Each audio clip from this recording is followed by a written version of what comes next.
Good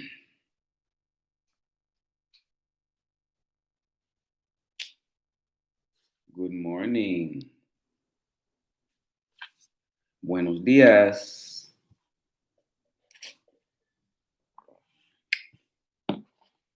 Y caro.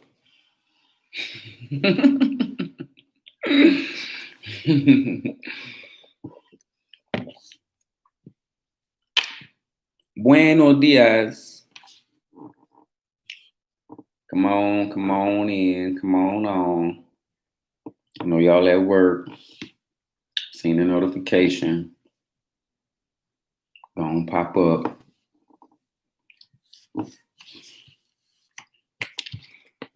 All right. So we ain't gonna talk about no more enemies, okay? Today, and from this point on, we just gonna share our insights. We just gonna share our information, our knowledge. You know what I'm saying? We're gonna share what we learn on the path. We're gonna attempt to heal the community. We got a few cancer cells in the community, but we're not gonna pay them no attention. We're gonna continue to help those people that want to learn and that want to grow and that want to actually see real change in their life. So today, I want to make this live about something that has been on my mind for a minute, and that is the argument of peace, Tori. I want to talk about what's going on in this spiritual community in regards to people and their legitimacy, and people always talking about this is made up and that's made up, and it's not to really instigate anything, or it's not to poke anything, but it's really to get everybody to think, to get y'all to think. In the Palo section of the ATR community, in particular, we have a very what do you call it? What's that word? That religious word where you just blindly do shit. Like people would say, right? People would be like, Palo Mayombe is the dark side of Santeria, right? And then people in Palo will say Palo Mayombe is not the dark side of Santeria. Palo Mayombe stands on its own. It's separate, complete and separate. Okay? This is what they gotta tell you. You know, say it's complete and separate. Has nothing to do with Ocha. Has nothing to do with Orisha. It's complete and separate, right? Yet, they can't explain to you why we cannot find any Palo Mayombe in Kisi as far as deities. None of those in Pungos we can find in Congo. And they don't explain that. Where do those deities come from? Because through research, myself and other elders in the community who have researched and who have done the knowledge, can't find no Chola Wenge in Congo. Can't find no Zarabanda in the Congo. Zarabanda is actually a dance in Cuba, not a deity in Africa. There is no Balowande in Congo. There is no Insasi in the Congo. All that was created in Cuba.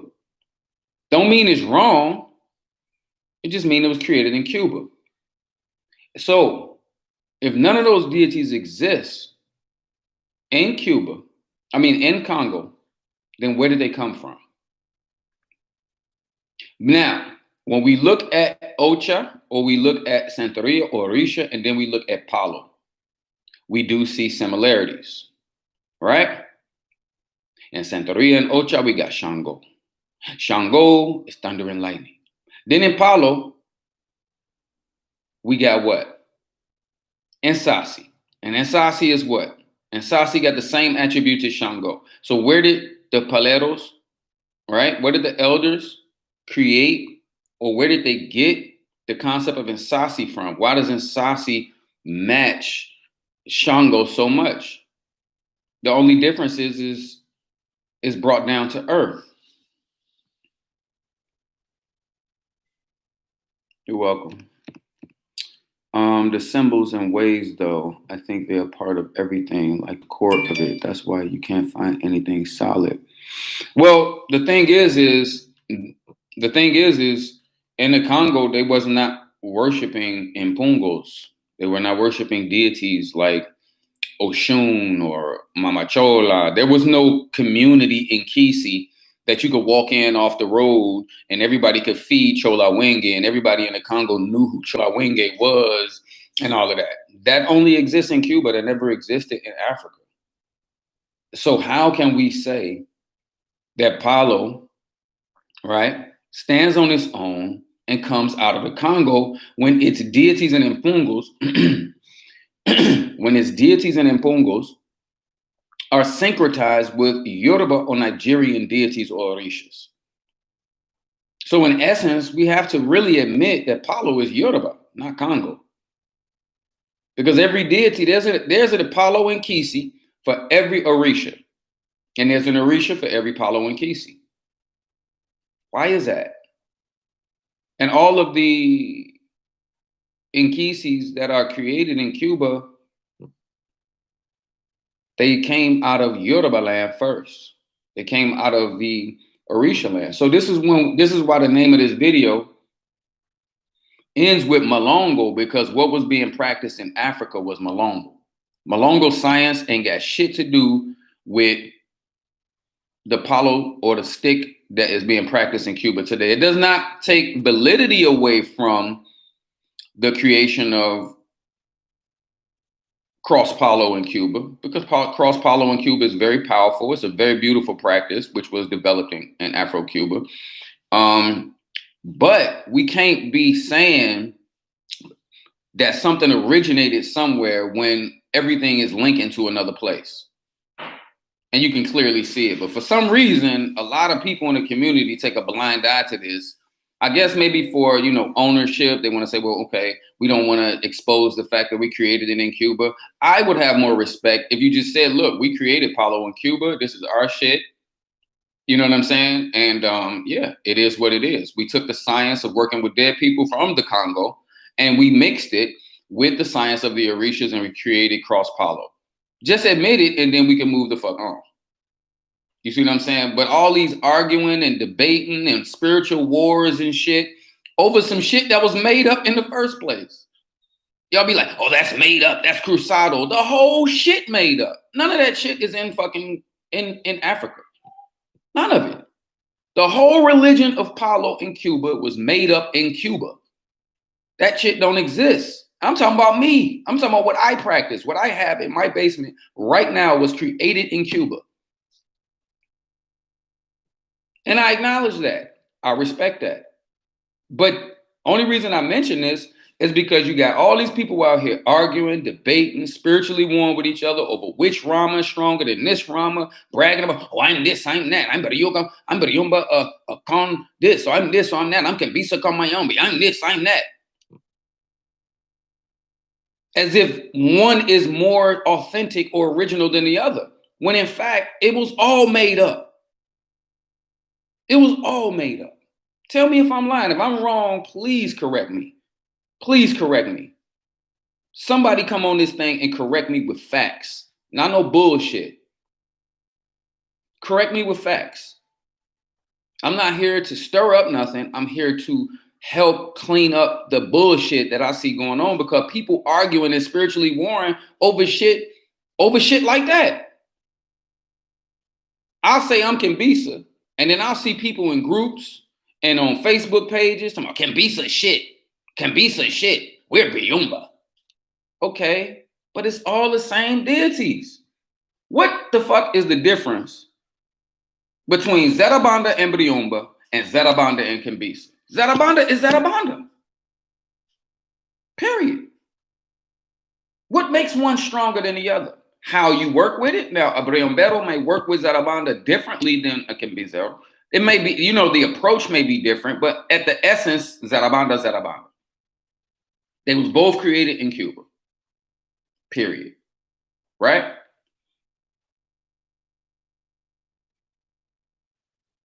All the classes are being made on a new website. We're bringing the classes to a new website.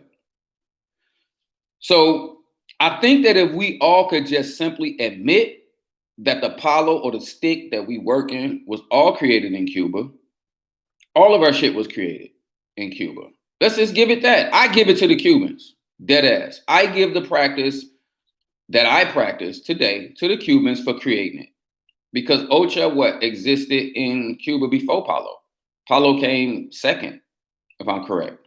So that means when the elders from Africa came over with the science of how to reanimate the dead and ancestors, and they saw the Oshun priests and the Shango priests and all these other different people moving around Cuba, they had to figure out a way to make Palo a community practice.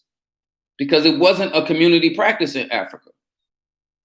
There was not a fucking temple that you went to and got initiated to and fucking was partying in bimbes and shit with a group of people. That's not how it was. You would go to the Nganga, you would go to that particular priest, and he would prepare for you a Malongo, a medicine. And that medicine would be specifically for you and whatever purpose that you needed the medicine for. That medicine, whether it was in the form of a wooden statue as an Nkisi or Nkandi or what have you, that medicine was specifically for you. That was something that you went home and treated and prepared and dealt with exactly the way that the Nganga instructed you to do. And nobody else could fuck with that. Or the Nganga or the priest would make a fetish or a medicine to heal an entire tribe or an entire section.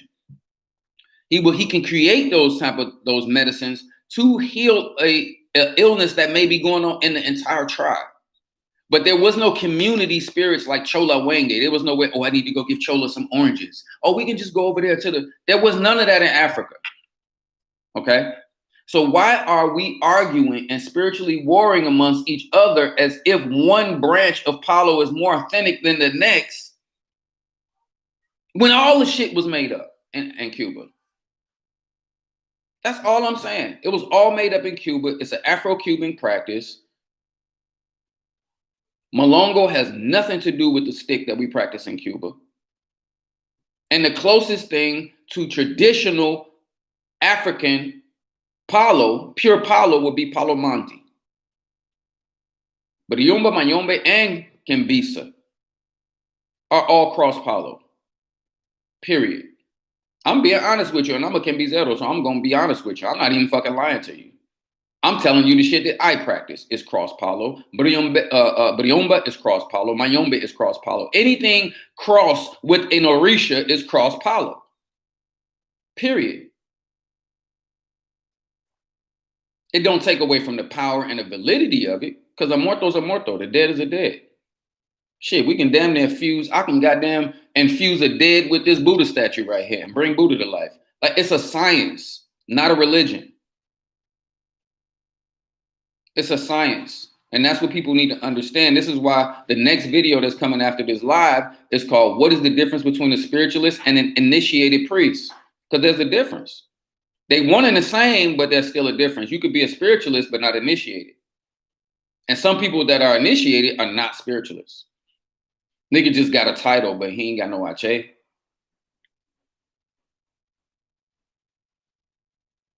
Or he don't know how to use his Ache. So the purpose for this live was to basically get people to shut the fuck up with all the bickering and arguing about who's the best, because I hate to bring it up, but I got Brion Barrows who want to, well, I got one guy who is a Brion Barrow, right? And he wants to war with me. And I'm looking at this guy all day online saying, Kembisa is shit, Kembisa is shit, Kembisa, but you can't beat a Kembisero alone. You got to go get everybody in the community to throw at me at the same time to make a dent. You got to rile up your buddies and shit to make a dent in any aspect of my life. But at the end of the day, any Nkisi that you send in Briomba can be cleaned off in Kembisa. That means it's all the same. And the reason why it would be somebody like myself bringing this is because Kembizeros think universally. Because if you did not know, Kembisa is a combination of Palo Monte, is a combination of Ocha, is a combination of Voodoo, is a combination of a secret society of rituals known as Abakwa, and is part Ifa, part Freemasonry, So we have all of those elements in Kimbisa. You understand what I'm saying? So when we think about things, we think about things like a magician. We're not thinking about things like a religious priest. Okay? There's a difference. Grand Rising. I know I was wilding last night, but shit, I had to let y'all know shit. I am a human being and that, I wild out sometimes. But we back to the knowledge today. Because there was a lot of slander and shit going on yesterday. So I was just, Shango had me riled up for a minute. But y'all understand what I'm saying? Like, it's a lot of bickering and arguing over dumb shit. Even in the Orisha shit. Isheshe versus Lukumi. Nigga, what does it matter? The energy is everything is energy. Long as the energy there, who give a fuck what style you venerate the energy in? Who cares what style it is? I'm initiated in the Isheshe tradition of Ifa and Orisha. Okay? I wanted, and Oshun wanted her energy to be in a yellow dish. She wanted to be pretty in my home. Okay? She didn't just want to be the wooden statue or whatever. She wanted to be pretty. She wants to be seen in my home. So she wanted to be in that dish. Somebody will look at that dish and be like, but isn't that Lukumi? At the end of the day, it's not about what the dish does not make something Isheshe or Lukumi. What makes something Isheshe or Lukumi is the approach, the ritual, and how things are done. How that energy was called into that vessel may be a little different in Lukumi versus Isheshe, but whether or not I call it into a sapero, a wooden statue, a stone, or whatever, don't even fucking matter. I can go get a river stone from the goddamn river and invoke Oshun into that river stone and sit it on my goddamn shrine and say that's Oshun. But the knowledge and the science of invoking Oshun is what makes you a priest. Whether or not I put it in that stone, a pot, or a statue does not fucking matter. But these religious people who want to keep separation and division in the community and keep us arguing over dumb shit will try to instigate the idea that something is not right because it doesn't look this way or it doesn't look that way. Okay? And it has nothing to do with that, guys. It ain't got shit to do with that. And that's what I'm trying to teach y'all. Get out of this religious ass mindset. There are certain things that must be done religiously. But take your mind out of the religious mindset. If you want to truly grow, you have to think universally. Because if you allow these people to limit your thinking with their religious mindset, you can't do this because you haven't received. Nigga, if the spirit say I can do it, and if the spirit accepts it, then it's done. It's done. I admit. People are like, oh, you can't initiate in this. You can't initiate yourself. I admit you cannot initiate yourself into nothing. But there are instances where the spirit will choose to fuck with you as if you was initiated because they fuck with you like that.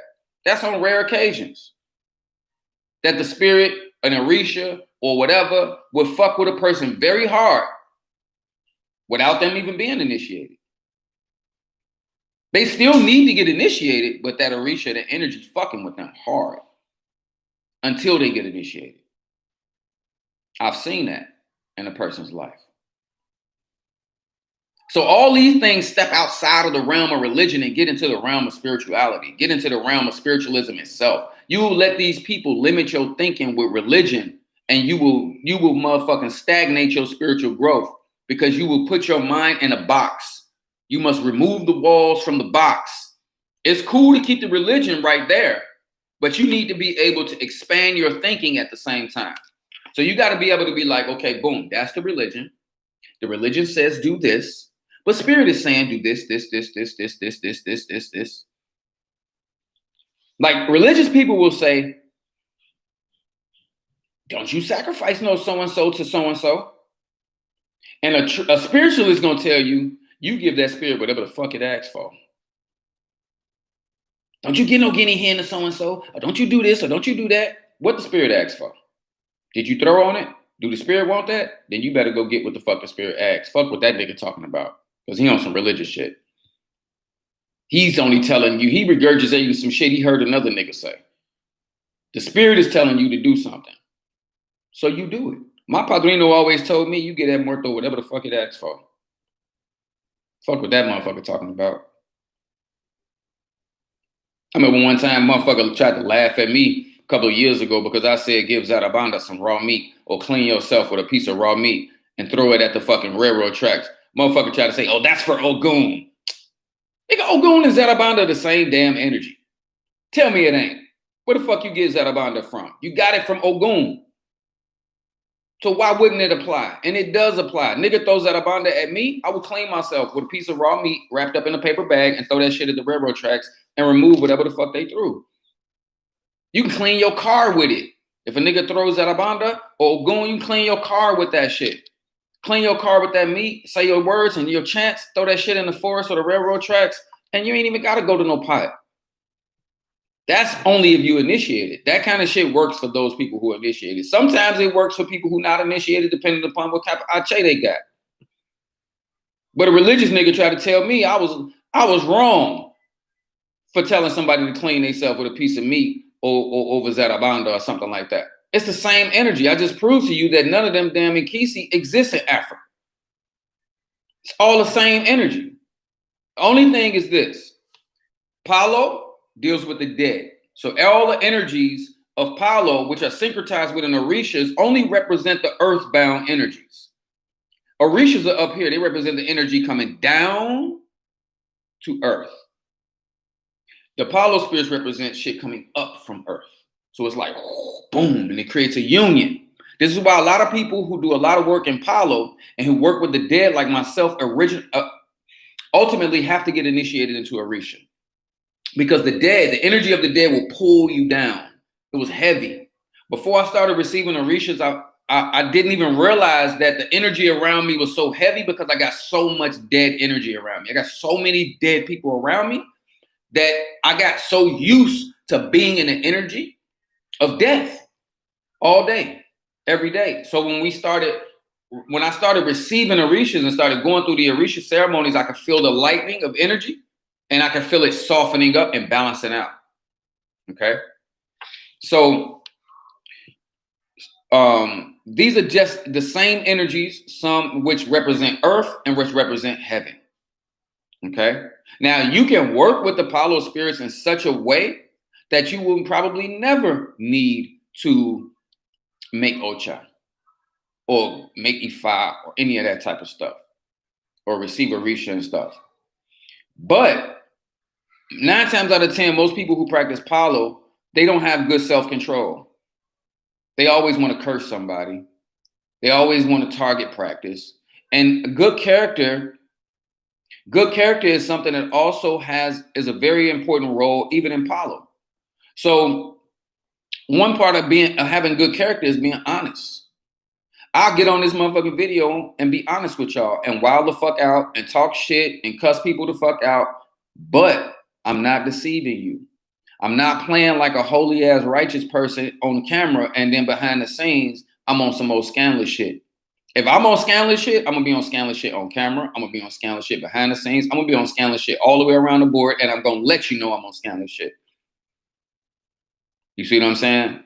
But the people that play righteous, the self-righteous people that try to act like they ain't got no skeletons in their closet, no dirt, those are the people who lack good character because behind closed doors, they're the ones that are charging people, overcharging people. They're the ones that are using sex using a religion to get sex and things like that. You know what I'm saying? And they're the ones that will try to blame that on other people. And this is why we have problems in the community. This is why we have problems in the community.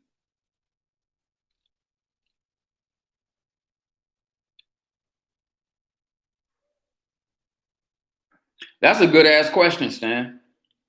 That's a good ass question. And the answer to your question, Stan said, Do the Palo deities sometimes appear to you as Orisha deities since they are connected? That's a good question. And you know what the difference is?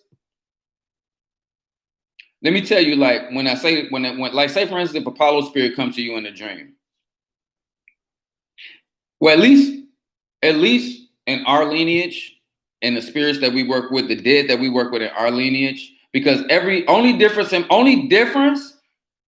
in a Palo house and only difference in a lineage is what dead people that lineage use, right? Where are the people in that lineage getting their dead people to put in their pots? That's the only difference.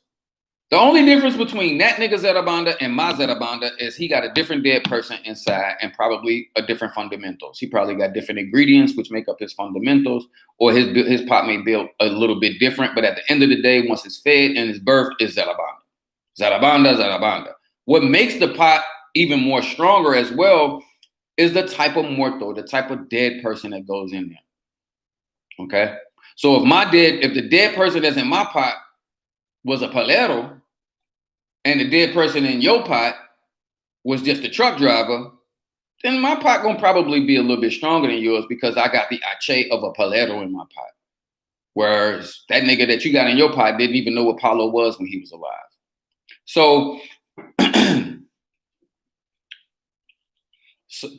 so you asked me, do the Palo spirits come looking like the Orisha or vice versa? And the answer is yes.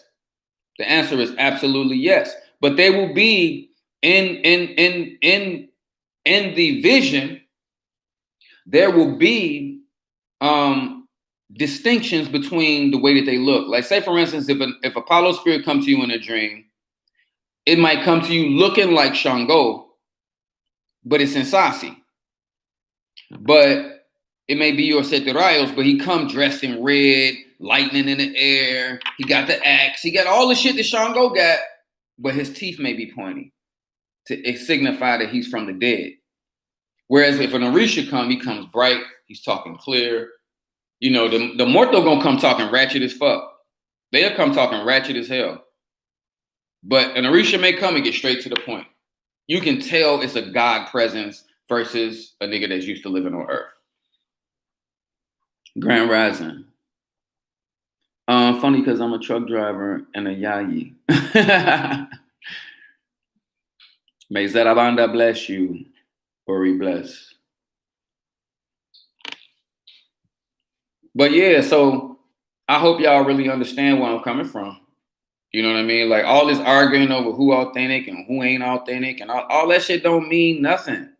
Because at the end of the day, if the magic work and you getting results for yourself and the people who you are working for in the community, who cares? There's no such thing as a fraud. Fraud. Let me get y'all straight. When people use the word fraud, and this goes across the board for anybody in the community.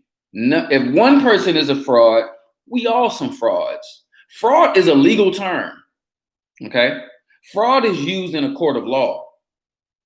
Fake, you can call me fake all day. Okay? But to call somebody a fraud means that that person is operating without the proper licensing from the state or local government to operate. There is nothing that says that you must receive a state license to be a palero, a santero, a babalao, or anything of the sort. There is nothing that says you must receive state licensing to be any of those priests. Okay? So to call one of us a fraud is to call all of us a fraud because none of us have received state licensing or any type of documentation that says that we have the ordination to operate on spiritual premises as a spiritual priest or spiritual leader. There is no legal document stating that each one of us that get initiated must file this document to be a legit priest. Case in point, in Atlanta, The strippers used to wake up and just go strip, right? The stripper used to wake up and say, you know what, I think I want to go strip today. And they'd just go in a strip club and ask them, do they need some dancers, and just start stripping that night. Now, you have to get a fucking permit to be a stripper. So now, if a chick ain't got no permit but she dancing, then she's a fraud, technically, because she's out here operating without the license to be a stripper. Okay? So this is what I mean. If they put that in place and say that all these people calling themselves paleros and babalaos and santeros and orisha priests, now you all must have a license to say that you are a legitimate priest, and you don't have that license, then you can call somebody a fraud. Until then, y'all need to shut the fuck up. Can I choose who's in my pot? I like a palero in my pot. Of course you can. If you know where dead palera is, then yeah, she can be added. She can be used. I haven't received my pot yet, newly scratched in October. Where you get scratched at? It is good to hear you clear up all the BS because oh yeah, I'm definitely good. I'm definitely good. You got scratched in Atlanta? By who, if I may ask? Mrs. Dioff, Libro, I was visited by a godly force as he was dressed in African attire, wearing yellow and green. Who do you think that is? If he was dressed in yellow and green, that was Erumila.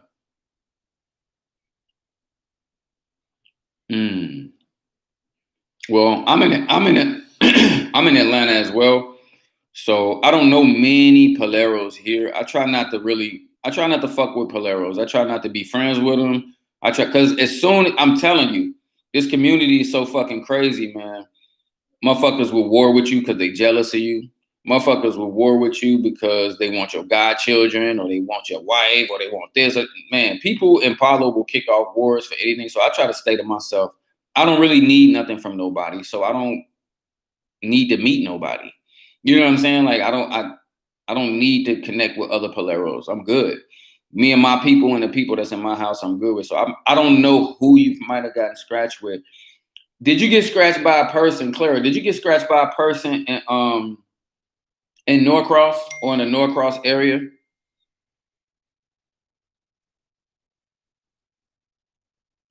Was that person in Norcross?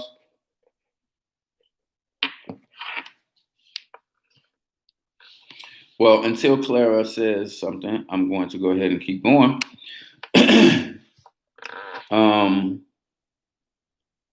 Mapleton, GA. Yeah, Tamu. I'm gonna pop my number in here.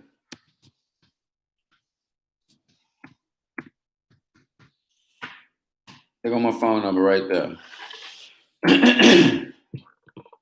You can text me directly or text me on WhatsApp. I prefer WhatsApp though.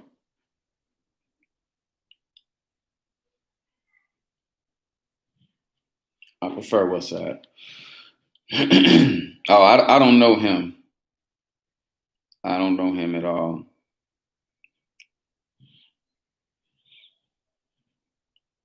You know. Well, how are things going for you? Matter of fact, send me a text. Send me a text, Clara. I just posted my number above your message.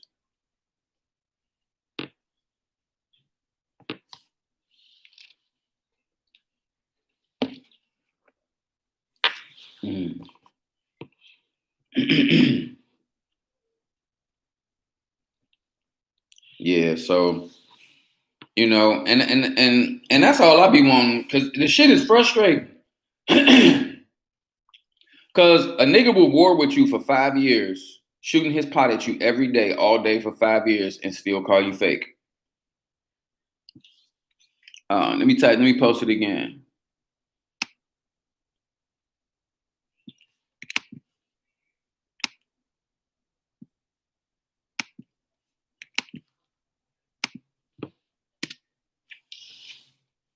Let me know if you got it.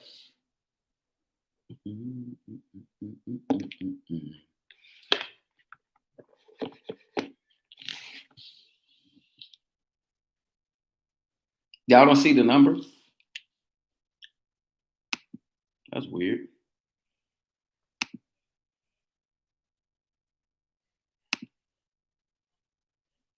Okay, can you see the message now? I pinned the message to the top of the chat. My number is 708 708 480 2712. 708 480 2712.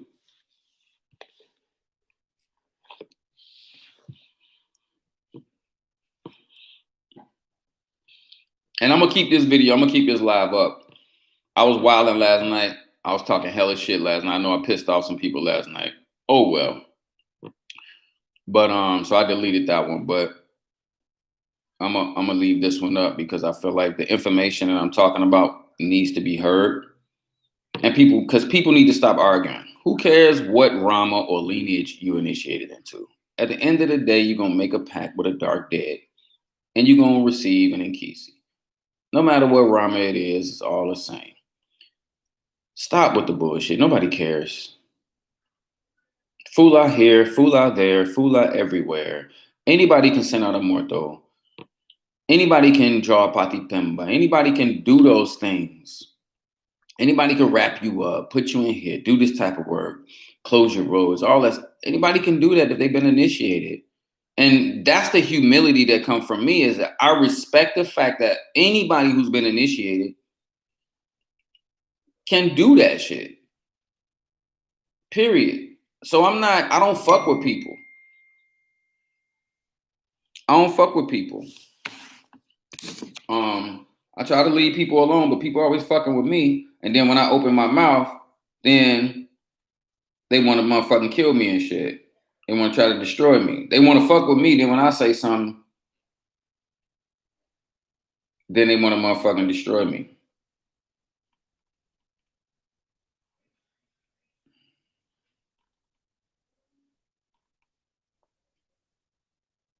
So I'm just saying that to be like, yo, it doesn't matter at the end of the. Whoa, what?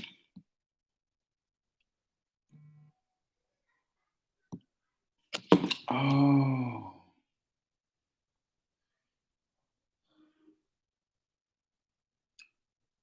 Oh.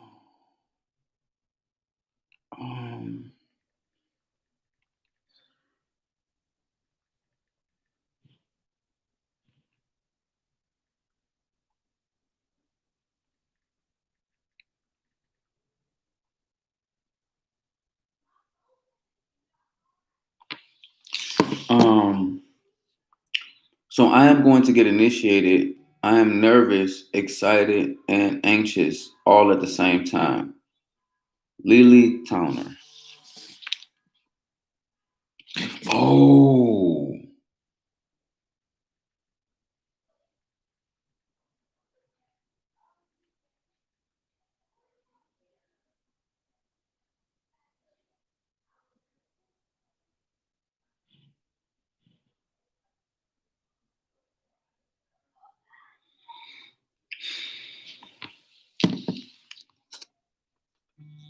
Should a person who practices traditional hoodoo become initiated in the ATR? Is there a benefit? Absolutely. If you practice hoodoo, then hold on.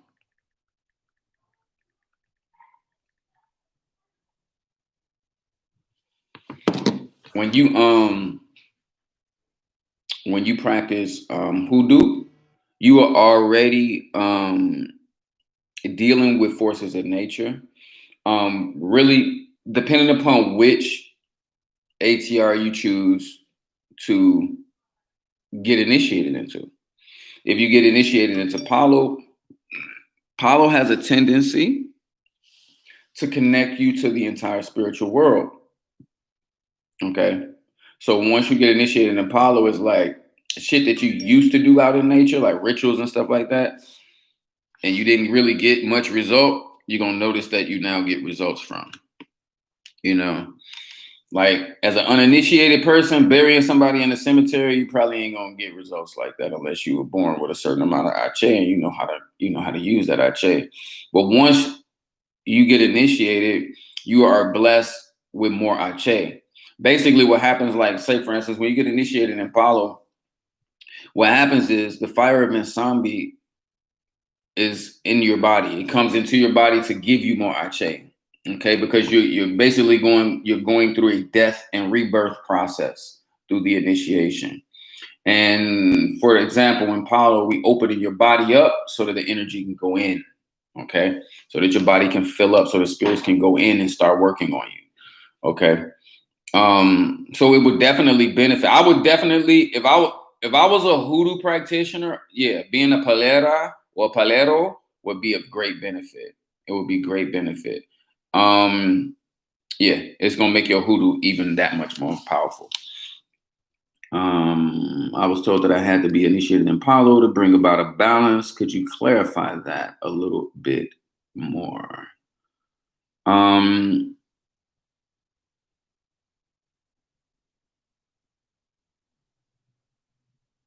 well, sorry, that's because you got natural ache. And that's what I mean. Your natural ache is increased when you get initiated. It doesn't take away from it. It only adds to what you already got. I was told that I had to be initiated in Palo to bring about a balance. Could you clarify that a little bit better? I can't really clarify what you were told in a reading because I didn't throw that reading. Okay.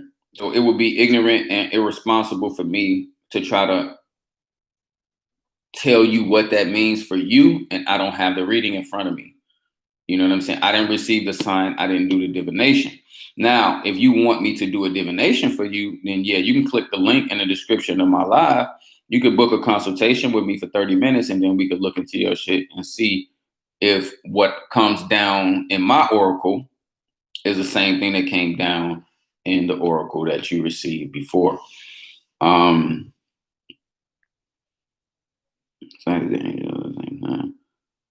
you should be.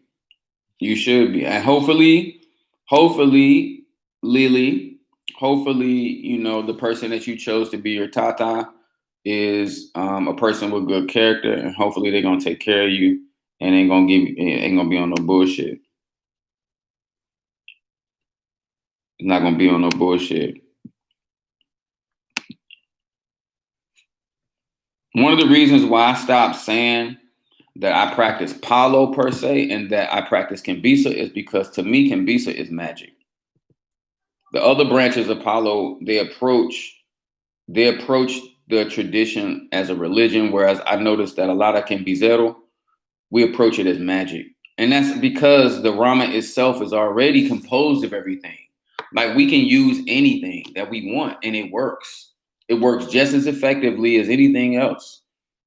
If it wasn't working, then I wouldn't be sitting right here right now. You know what I'm saying? Period.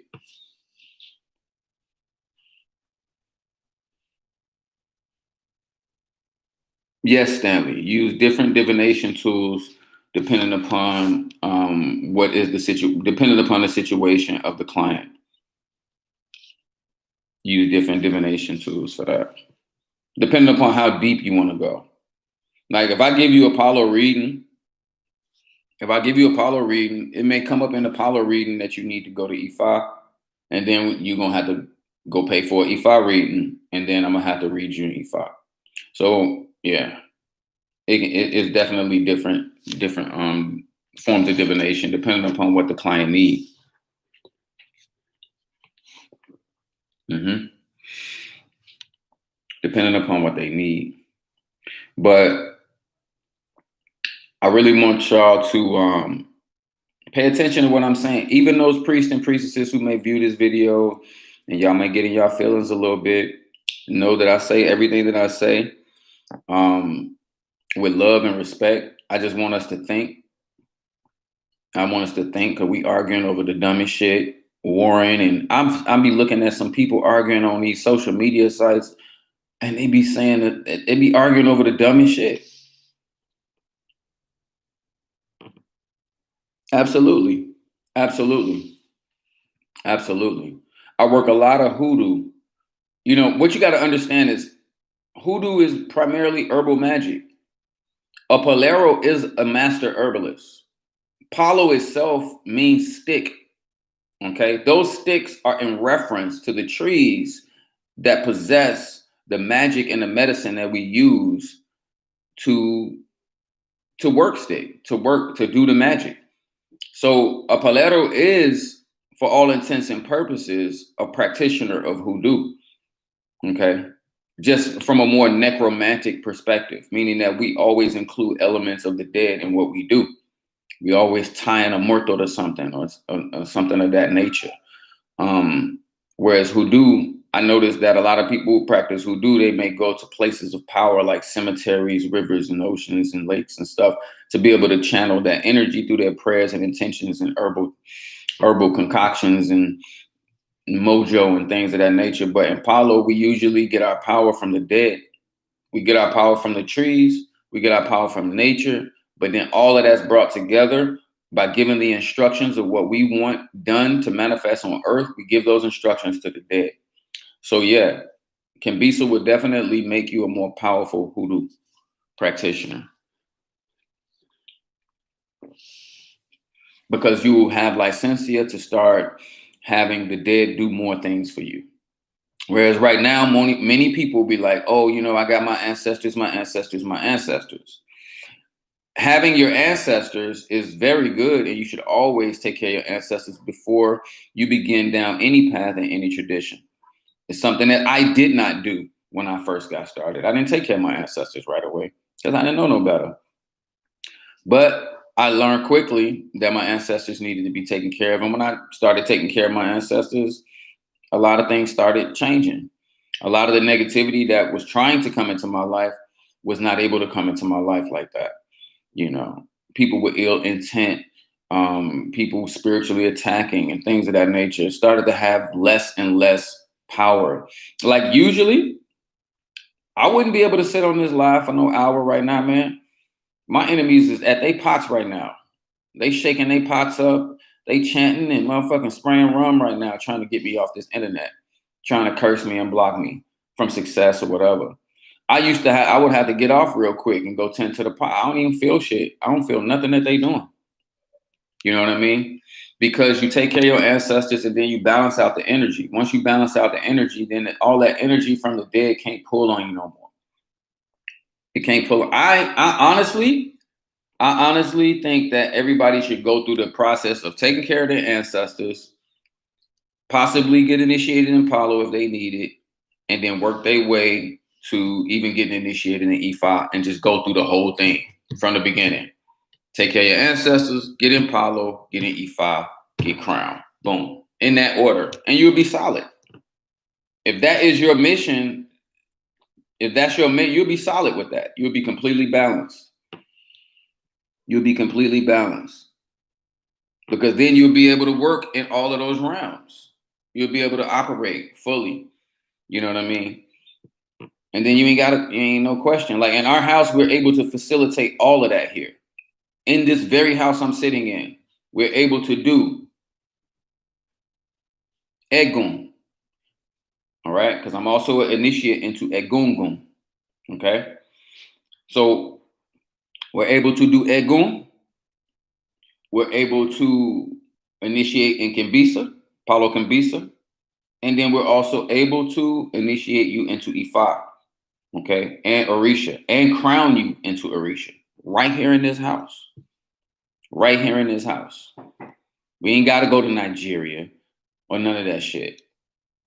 You know, we're even able to work with any Loa. If there any Loa that you need to appease or that you need to work with, we can help you with that too. Okay. So we do everything over here. That's the beauty of it. We do it all.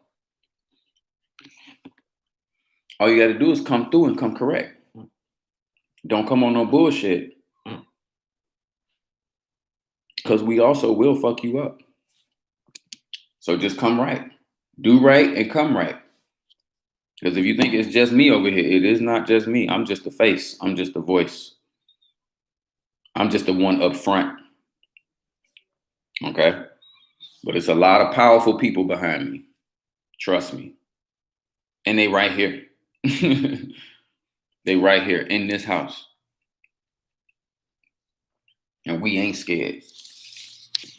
So we can help y'all in any area that you want to be helped in. Yeah, Tori, you got to come through. I don't know why you left. You supposed to come through.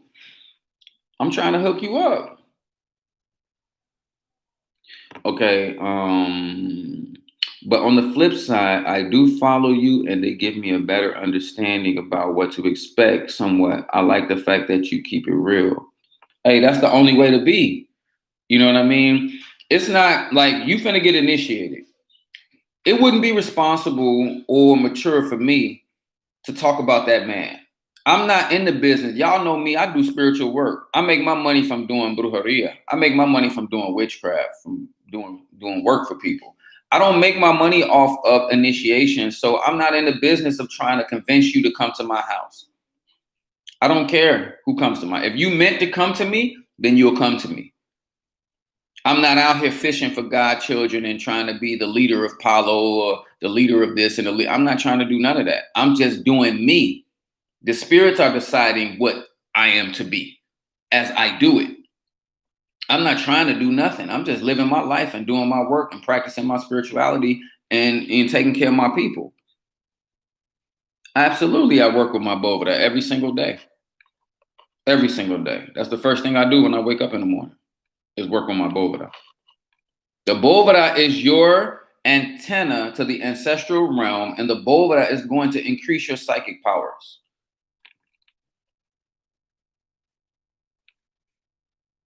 How much for a reading in Ifa?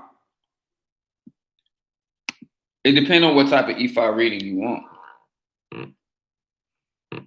You want the life reading, the birth reading, all of that stuff. If you want the full thing, then you could go on my website. It's $300. If you want the full hookup, it's $300. That means everything. You're gonna find out everything. You're gonna find out who your Orisha is. You're gonna find out, your life path. You're gonna find out what's going on with your life since birth. For the 300, you're gonna get everything. You're gonna get all the information you need for the rest of your spiritual journey. That's why that reading costs so much. Because once you get that, you're gonna get everything you need to know about your spiritual journey, what you need to do, and shit like that. You know what I'm saying? What you need to get initiated into, what you need to receive, all that shit is gonna come up in the reading. What you need to stay away from, taboos, and all that shit. It can be. If they burning fast, and a lot of times that means that the spirit is working fast for you.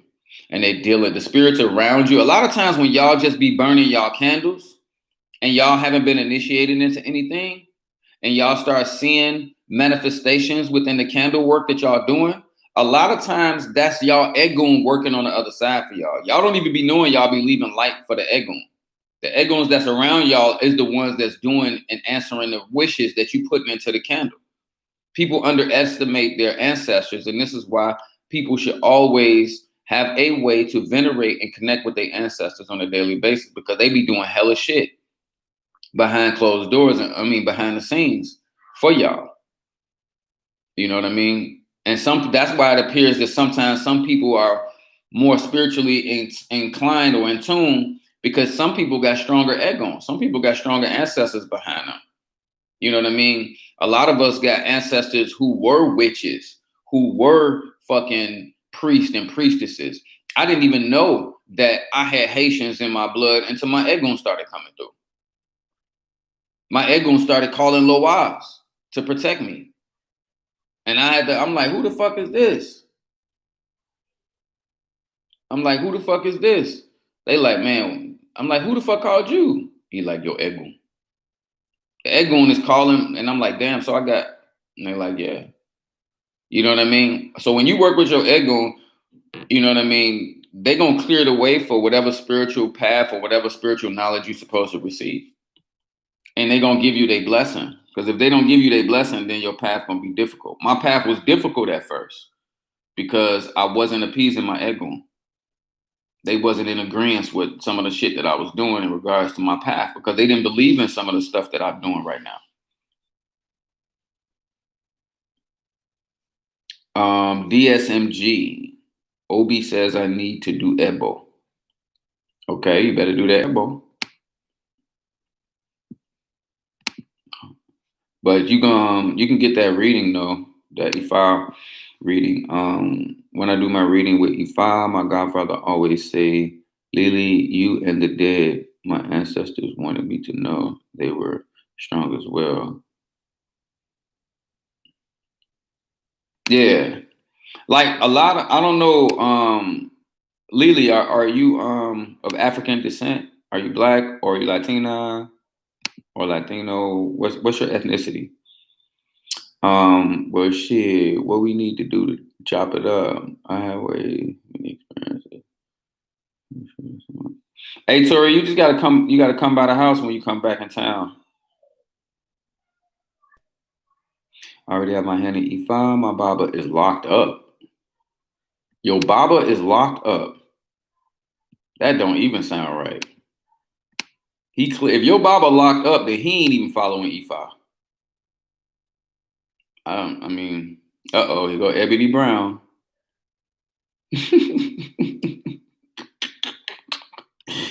Here we go. Here we go with the fuckery. Let me go and block this person right now. Hide this user. Okay, this user's messages will be hidden. Good. All right, Ebony, go create a new fake account so you can spam.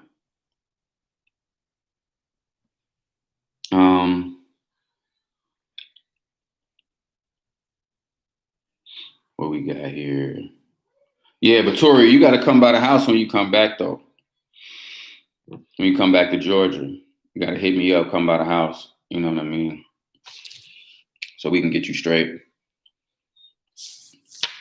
But random people, I'm going to tell y'all right now, though. Random people from the internet contacting me that I don't know personally. Like, before y'all can come to my house, I got to do a full background check on y'all. Just to let y'all know. It's going to be on a new website because the whole initiation process, everything for initiations is going to be on a new website. Because the temple website is almost complete. But all y'all that one, cause people be wanting to be on bullshit. So Spirit said we got to do a background check on everybody that we initiate from the internet, who I don't know. The rum and coffee offering reduces within a day or so of the spirits consuming it. Absolutely. Your egons are partaking of that energy. That's very good.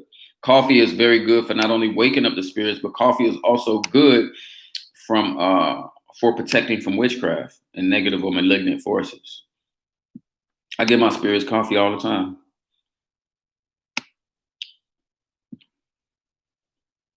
I give my spirits coffee all the time. The thing is, man, we have not had, as Black people in America, particularly, we always pushed out. Motherfuckers don't never want to teach us shit. They always want to take advantage of us. They always want to manipulate us. Sometimes our own people do it to us, because they following in the same energy as the people that they learn from. We don't really have an African community where we got unity amongst each other. We ain't strong as a community. You know what I mean? Oh, you back here? Okay, well, yeah, you need to hit me up. Hit me up on Facebook and let me know when you can. Don't post shit in this motherfucking chat room because it's all kind of ops in this motherfucker. But hit me up on Facebook, or if you got my number, just hit me up.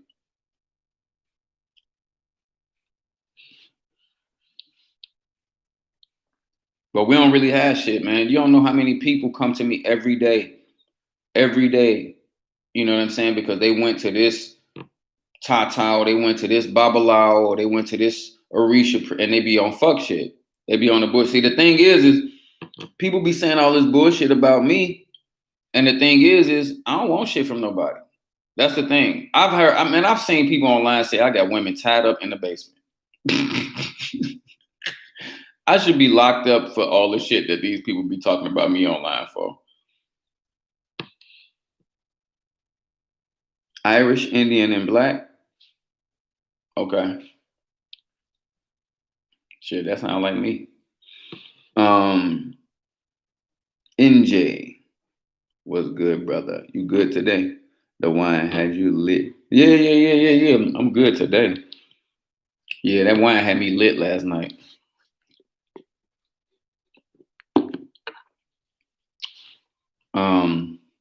But I've been live with y'all for an hour. I'm about to go ahead and save this stream. So anything I said in this video, y'all can go back and look at it again. Like I said, you know, we got to stop the fuckery when it comes to arguing over dumb shit. It's not my place, and it's not nobody else's place to say who's authentic and who's not. Were you there when that person got initiated? No. Then you have no right to say what the fuck was done. You can't say whether or not that person is initiated, or whatever. Malaikum salam. You have no right to say that. Now, if I ask you certain things about your initiation, right, and you be like, "What is that?"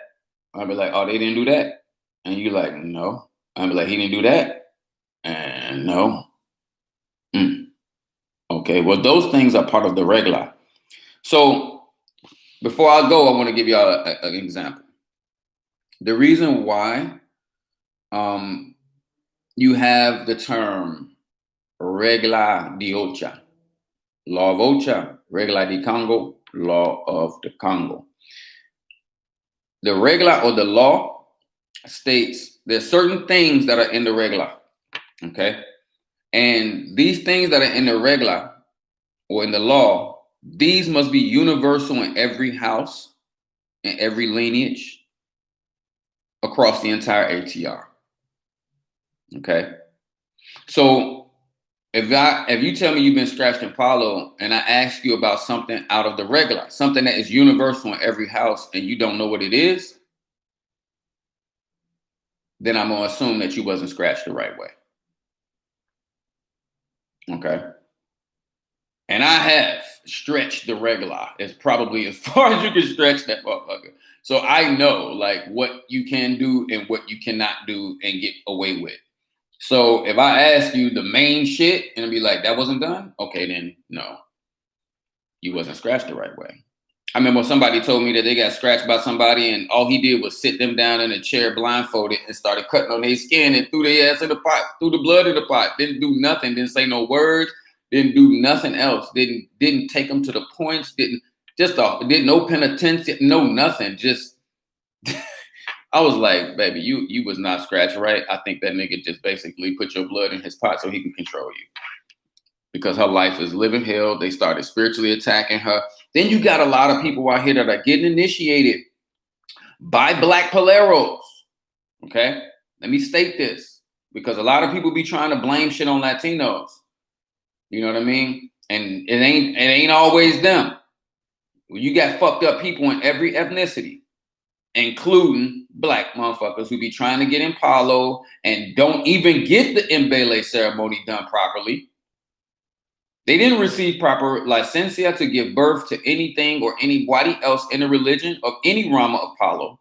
They out here scratching people for money and pussy and control, and they fucking people lives up. So many Black people are coming to me because they are trusting other Black people to scratch them, and they fucking they shit up. Now, anybody that I scratched, first of all, they're not gonna even let you know that I scratched them. So when you see my people out in the street, you ain't gonna even know you're not gonna know. You know what I'm saying? But everybody that gets scratched with me, their life get better. Almost immediately better. Okay? Almost immediately better. You should change the Bovida glasses once they get cloudy. The moment your Bovida start getting cloudy, you start changing it. You change that. Never let that water get cloudy, especially the glass in the middle, because the glass in the middle represents your ori or your consciousness. So you always want the messages to come through the Bovida clear. If the glasses are dirty, then the message can't come clear. Do you feel?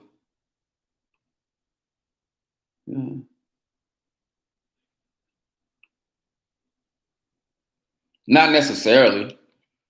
Not necessarily. It all depends on NJ. It all depends on what comes up in the reading. It all when you start stepping into them realms with Orishas and stuff like that.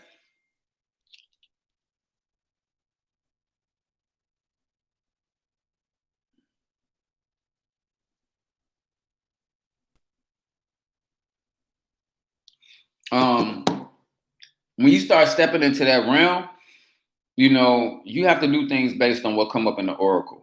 You just can't go jumping up doing shit. You just can't say, "Oh, I'm a son of Oya, so I need to be in. Since I'm working with the dead, and then I need to go and work with the dead." No, it don't work like that. You know what I mean?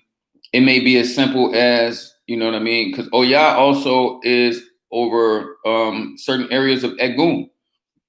So Oya might be like, all you need to do is take care of your Egun. You don't need to get in Palo. You don't need to go that deep into the dead. You just need to take care of your Egun and then keep elevating and doing what you're doing. But it all depends on what comes up in the reading. You know what I'm saying? We don't do shit without the reading. I don't do shit without doing the reading. All these other half-ass spiritualists out here that just want to take your money and guess what the fuck is going on. That's because they don't have no Ache in the beginning. They don't have no Ache anyway to do a reading.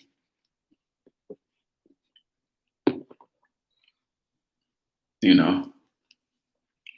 But we're fully staffed over here. So we got people that can do everything you need done. And pretty much any of the main shit that you're doing out here. If you want Palo, we got that. If you want E5, we got that. If you want Risha, we got that. If you want Voodoo, we got that. It's like whatever you're trying to learn, we got that shit. And we working it. All right, I got you, Tori. I just got your text message. I'm gonna hit you up once I end this live, and then we can see, organize how we gonna get you straight. But if y'all don't have no more questions, if y'all ain't got no more questions, I'm gonna go ahead and jump off of here. He said, "Man, you a whole different man today." We have our moments. I wasn't fucked up though. That's the thing. I wasn't fucked up yesterday. Yesterday was not one of the. I wasn't fucked up on camera. Like I wasn't. Everybody was like, "Oh, he drunk." Yeah, I was a little tipsy, but I wasn't. I wasn't like out of control, but I wasn't in control of myself. I wanted to put that energy out there. I wanted to project that energy out there. It was absolutely intentional. And that's the reason why I got up this morning and I went live again, because I want you all to see. There is nothing to hide from me. There's nothing. I don't have shit to hide. You know what I mean? I ain't got nothing to hide on this internet. This is why people fuck with me. This is why people trust me. Because I ain't hiding shit. I'm not faking. I'm not trying to act like I'm some holy ass righteous nigga. No, the spirits that we work with are holy. I'm not holy. So don't even look at me like that. Oh, you shouldn't be doing this. I can do what the fuck I want to do. I'm a human being. Long as I don't offend no spirits, that's all the fuck that matter. All my spirits know I'm ratchet. All of them know I'm crazy. They all know I ain't got good sense sometimes. And they love me just the same. So y'all got to get off of that shit. You know what I mean? Y'all have to expect. Don't be thinking just because a nigga got Tata on the front of his name, or Baba on the front of his name, or Ifa this on the front of his name, or any of that shit. Don't think because them niggas got them titles on their name that they supposed to be all perfect and righteous and shit. Them people human beings just like you. They go through shit just like you. They got vices just like you. You know how many Paleros I know that snort coke? Like dead ass cokeheads. But them niggas will fuck you up with a pot. But they snort the fuck out some cocaine though. Like dead ass. So don't be looking at us like we supposed to be some holy ass righteous niggas. Don't do that. Especially Paleros. Shit. Most of the Paleros I know is some grimy ass motherfuckers. Them niggas is pure sorcerers. Them niggas don't give a fuck. Palo to them is all about power. It ain't got nothing to do with being righteous. You was drunk, bro. It's all good. May peace be upon you.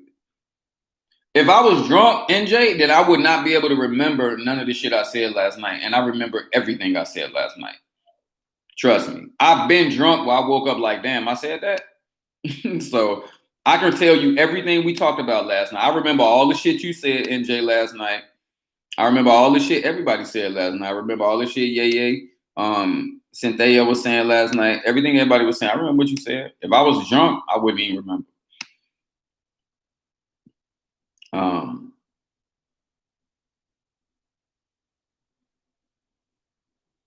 That live is up. Are you serious? I thought I deleted that shit. That shit ain't supposed to be up. Mm-hmm.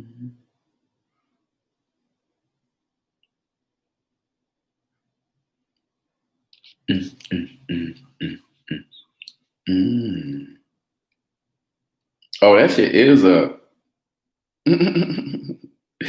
Let me delete that shit, man. I didn't even know that shit was up. Oh, what was going in? I don't never watch my own videos. Also, people be like, "You said this in this video." I'll be like, "I don't even remember that shit."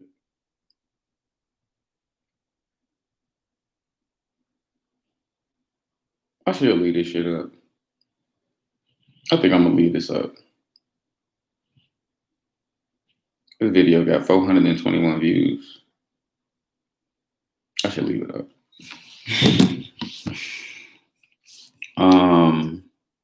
He said delete it, man. It's blowing cigar smoke on the boat, but good. Honestly, at some point, you have to do what your spirits want you to do. Honestly, if your ancestors tell you to blow some smoke on there, then do it. This is what I was just talking about. Don't get so caught up in religion that you start disobeying and ignoring the instructions from the spirit. Because religion will get you fucked up. You sitting there trying to follow what some nigga told you in religion while the spirit like, man, fuck that nigga. Give me the smoke. We need it for something. And we ain't got time to explain to you why we need it. Just give it to us.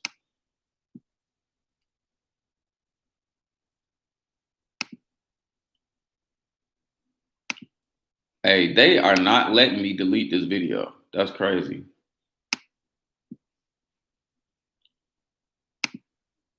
Why the fuck can't I delete this video? There's no option to delete it. Hey, I guess the spirits want that bitch up there. I must have been saying some real shit.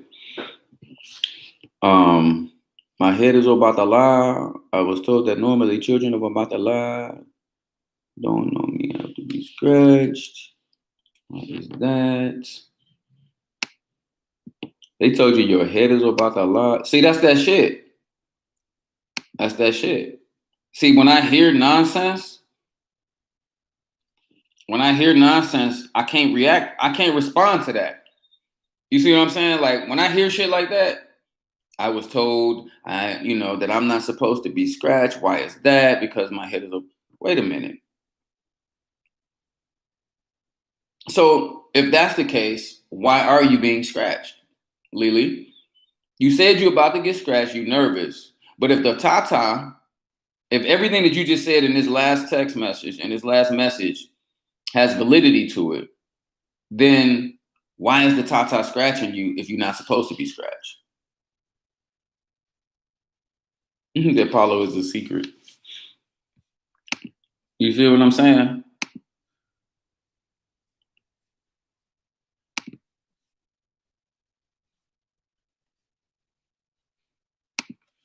Why would he scratch you if it came up that your head is about to lie? You're not supposed to be scratched if your head is about to lie. That's not true. I'm just gonna say that. That shit ain't true. I don't know who told you that, but that ain't true. What the? Oh, okay.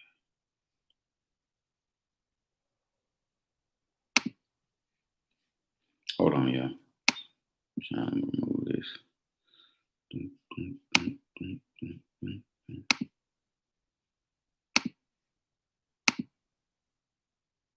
Niggas probably downloaded that whole live and shit. They probably posted that shit on a scam page.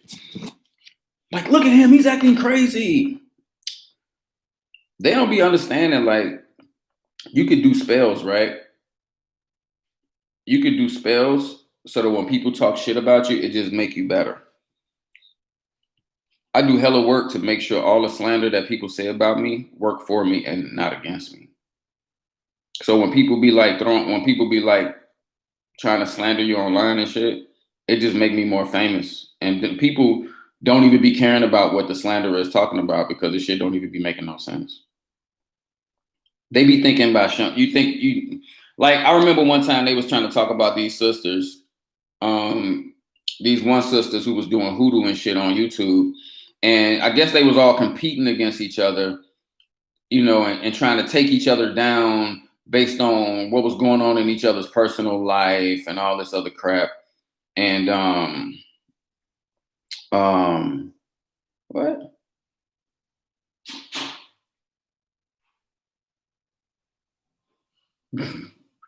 This fool.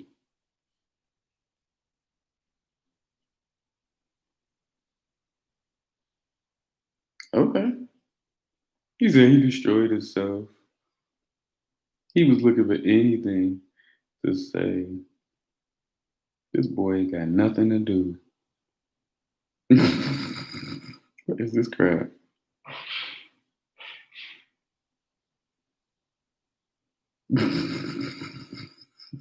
Good, honest, honorable elders. These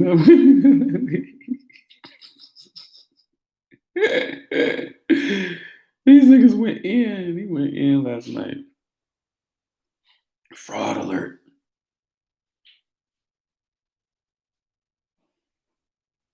Well, dang. Just keep promoting me, bro. Who the hell want a fucking nice ass fucking sorcerer working for them? That's what I was about to say. They was trying to get these sisters, right? So these sisters, you know, they was doing their thing on there. They was doing their thing on YouTube or whatever. So these other sisters, I don't know if it was Witch Patrol or one of them sisters, you know, they was like, oh, these girls out here selling pussy and blah, blah, blah. And what that got to do with the witchcraft, though? That's all. Think about it. What does that have to do with the witchcraft? Who cares if that sister is selling pussy on the side? All I'm coming to her for is the goddamn spell. Maybe selling pussy may make her a more powerful witch. Who knows? At the end of the day, I don't give a fuck what she doing in her personal life. I want to make sure she can get me the results that I'm asking for. Okay? So, why would I look down on a sister because she want to be a sex worker and do witchcraft? When there are spirits who actually protect sex workers. This is what people in the community who have little bitty ache do when they see powerful people doing their thing like myself. Who give a fuck I was drinking on a goddamn live yesterday? I'm a human being. Like I told you, I'm not a fucking saint. I do shit like that to break the illusion of y'all minds of thinking that I'm some type of saint. I do ratchet shit like that, wild ass shit like that on purpose to break that illusion. I don't want you looking at me like I'm some holier than thou motherfucker, man. I don't even know a Palero that is motherfucking some holy ass nigga. I don't know no nigga like that. I don't know one person scratched in Palo who will not beat your ass in real life if you fuck with them. Like for real, I don't know no Palero. Like there aren't any nice Paleros. Let's just be real. Ain't no nice Paleros. A Palero is as nice as you treat him. As soon as you piss him off, he becomes the devil to you. That's just the reality of it. It ain't no motherfucker. Come on, man. Get that bullshit. Get that bullshit out of here.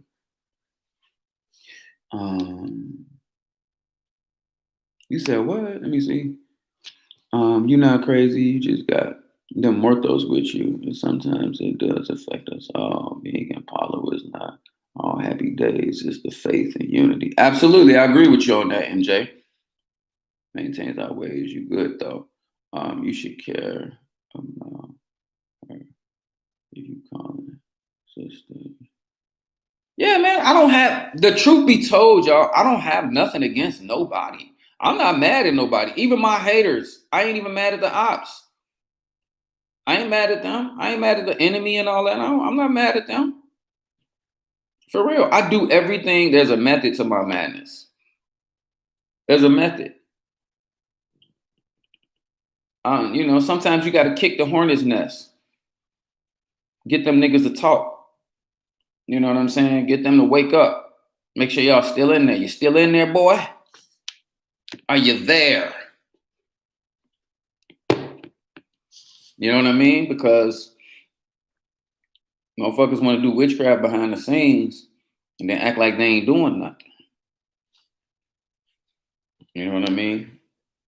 And I'm like, look, if you got beef, then nigga just I'm gonna give you a reason to war.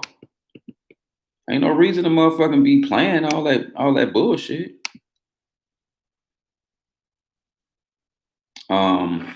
No, that's not what I was saying. I know other people that are the same, have the same head as myself, but they don't have to be scratched, but I do.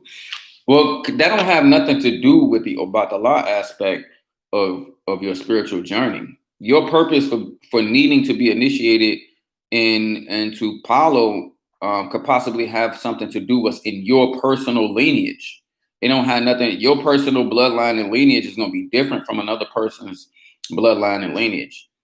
You know what I'm saying? Because just because they about the line, you got to be scratched and Palo, and they don't. That don't have nothing to do with about the line. That got something to do with what's going on in your own personal lineage, your own personal blood.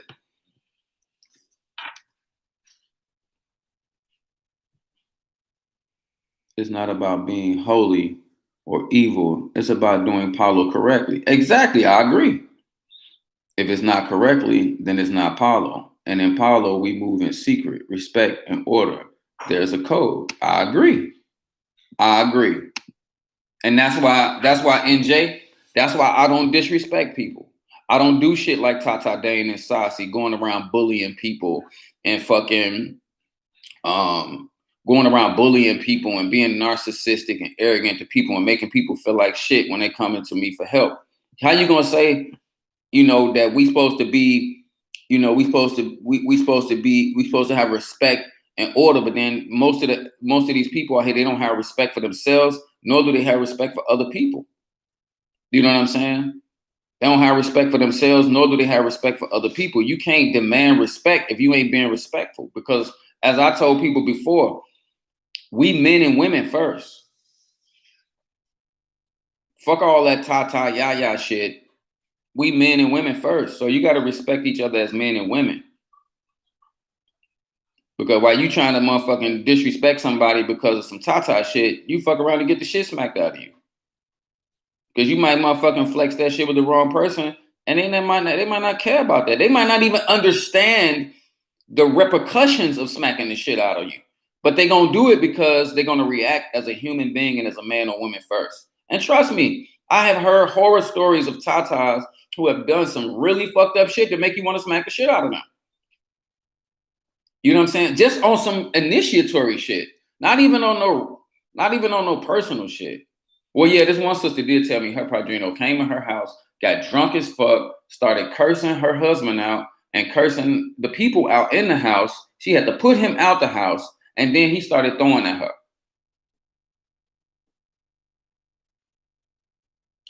Where they do that at?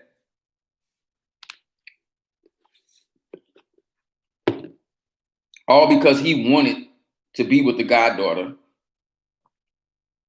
and felt like he couldn't.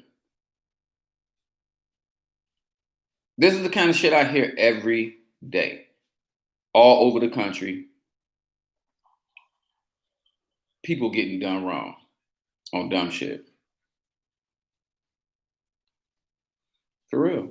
People getting done wrong on dumb shit. You know what I mean? I don't bother nobody. I don't make up nothing on nobody. Let me tell you how real shit get out here. One of the so-called enemies, right, is on YouTube as well. He's a Palo. And I had received a client a couple months ago. The client come to me and he like, yo, I do want to tell you I got work done from this guy already, and I want to see if the work is real. I want to see if the guy actually did it. So he tells me that the guy he got work from. Now, at the moment, right before I did the reading, I had just got through cleaning myself. Okay, so I cleaned myself of some energy that was sent by the very person who the client was talking about. So the client like, man, I got this work done from so and so, and I want to see if it's work. I said, well, you know that. I said, damn, that's crazy that you would call me to check on work by this person, because I just had to clean some shit that this motherfucker just tried to send over here. And that person hates me and brags about killing me on social media all the time. Brags about killing me with magic, made music videos about killing me with magic, sent death threats to my phone, death threats to my text messages, shit. And I said, now you calling me about this person trying to see if they work was real. Now I could have been a motherfucking hating ass nigga, but let me show you how honorable I am. I could have been like, nah, that nigga a fraud, like they do me. When people call other tatas about me, they be like, oh, he's a fake, he's a fraud, don't fuck with him, he can't help you, blah, blah, blah, this and that. Let me show you how the mortos work. So I threw my Malongo to check on the work that the op did for the client. I said, you know what? I said, I can't lie on the spirit, bro. I said, homeboy did send out a motherfucker morto, and the morto's on your girl, and you know it's gonna keep working on him. And shit gonna turn around. And I said, even though this nigga's a bitch ass nigga, and because he want to kill me, I said, but I ain't gonna lie on a morto. He did throw a morto out there at your girl. Your girl is under the influence of Cholo Wenge, and shit's gonna manifest. Okay. Guess what the client did? He respected the fact that I could have given him, knowing that that was my enemy. He respected the fact that I didn't even lie on the enemy. That the man came back and spent more money with me than he did with the enemy. He was like, man, just on the strength of you being a real dude, I want to get some work done from you. And me and the enemy was able to work and make money off the same client, which proves there ain't no need for competition. It is enough people out here for all of us to help. I ain't got to compete against the next Palo, because look how the spirits provide. I don't hate on the next Palo. If I see another practitioner, whether they practice Palo, Voodoo, Ifa, Orisha, whatever, if I see that nigga over there doing his thing, I'm not going to be like, fuck that nigga, man. I'm going to take that nigga down. I got a spirit that can take him down. He ain't bad. That's not me. I don't move like that. What I'm going to do is I'm going to look at my spirits and be like, what the fuck y'all problem? Why ain't I flexing like that? Why ain't I living like that? Ain't you supposed to be working for me? I'm going to put the pressure on my spirits. I ain't finna put the pressure on trying to hate on the next man. Here we go. This guy, man, this dang dude is retarded. Like, for real, somebody need to go beat his ass. He need an old-fashioned neighborhood beatdown. But he fucking retarded. Like, dead ass.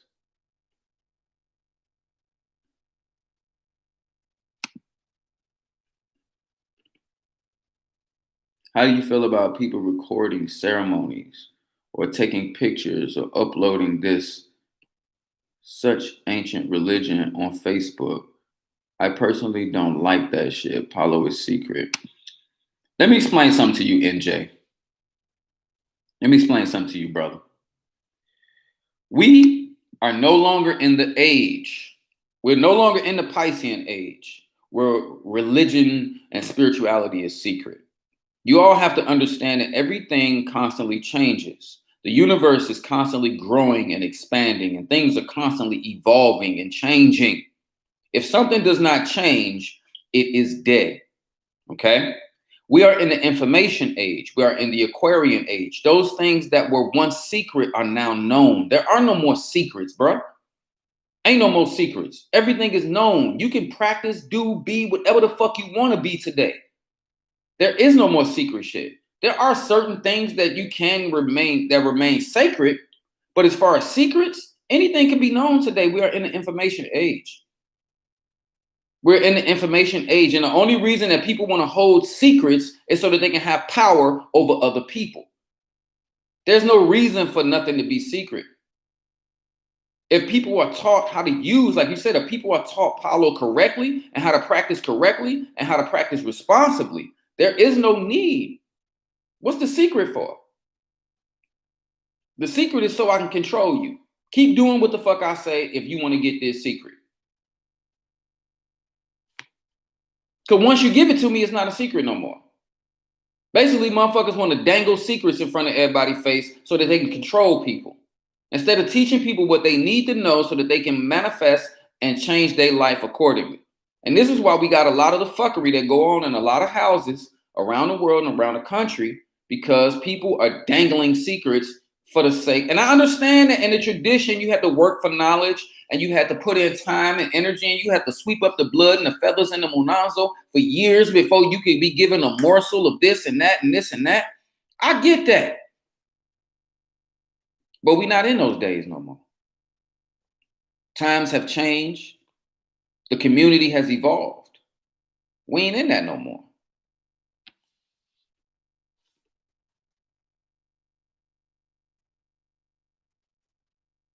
Of course. And that's the thing. That's what I'm talking about, NJ. That's what I'm talking about. When you receive Rayado, you don't reveal the secrets of the house. Think about it. Have I revealed any secrets of how we practice Palo in this house? Have you even heard me in any video reveal secrets of any ceremonies about Palo or any rituals about Palo? In any video, you can go through my whole channel. I've never revealed any secrets of the house. So when a person receives Rayado in this house, they are making an oath to keep what they learn in this house secret. Okay? If an initiate watches me build a funda canasta,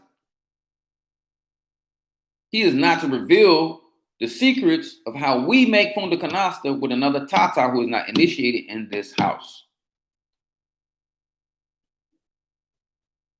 The secrets of how we build in Ganga in this house will not be revealed to anybody who are not initiated into this house. That's as far as the secrets go.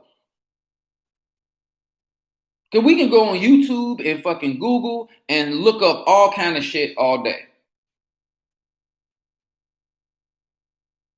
But when you get into the ceremony, I'm not going to tell you how we do the Rayado in my house. Now we may be able to come together and be able to agree, like, oh yeah, you got to take them to the 7 points. Yeah. You got to do this, you got to do that. You know what I'm saying? Be like, okay, yeah, we agree. The Rayado need to be, when you make Rayado, you need to do it like this, and it need to happen like that. We can agree that there are universal things. You said we need to break that cycle because nobody's revealing any secrets. You know what I'm saying? I even make my godchildren earn secrets. You know what I'm saying? When they see me making something and they're sitting there watching me make it, they're learning. But they're also told you're never to reveal this to nobody else because these are secrets of our house. This is how we make shit work. Okay? This is the secret to why we are as strong as we are. So don't ever reveal this, you know what I mean, to nobody else. Right? So I can hold, let's say, for instance, I go get my SU. I hold my SU up right here. I can show you the picture of the SU. I can show you everything. You looking at the SU like, oh, that's a nice SU. It's made in the turtle shell and blah, blah, blah. You seeing the SU is not a secret. If you come in my house to eat dinner with me, you're going to see my SU sitting right there. So I can't keep SU a secret from physical sight. But if you ask me what went inside that SU, I'm gonna say none of your business. I'm gonna say none of your business because that's a secret. You can't know how we make our SUs. That's the secrets. Those are secrets of this house. Oh my Lord. Somer. Here we go. Honestly speaking, please let me you two know what's up about these allegations. Are they true? Are they false? You being accused of something very serious, man. All right, NJ, since you want to bring that stuff up, use your common sense, NJ. Use your common sense. This is what's going to happen. And I've explained this shit over and over and over again. In this video, this is going to stay up in this video. This is going to stay up. I deleted the other one, I think. I deleted the live while I was wilding out yesterday. But this one I'm going to keep up. And I'm going to keep this up.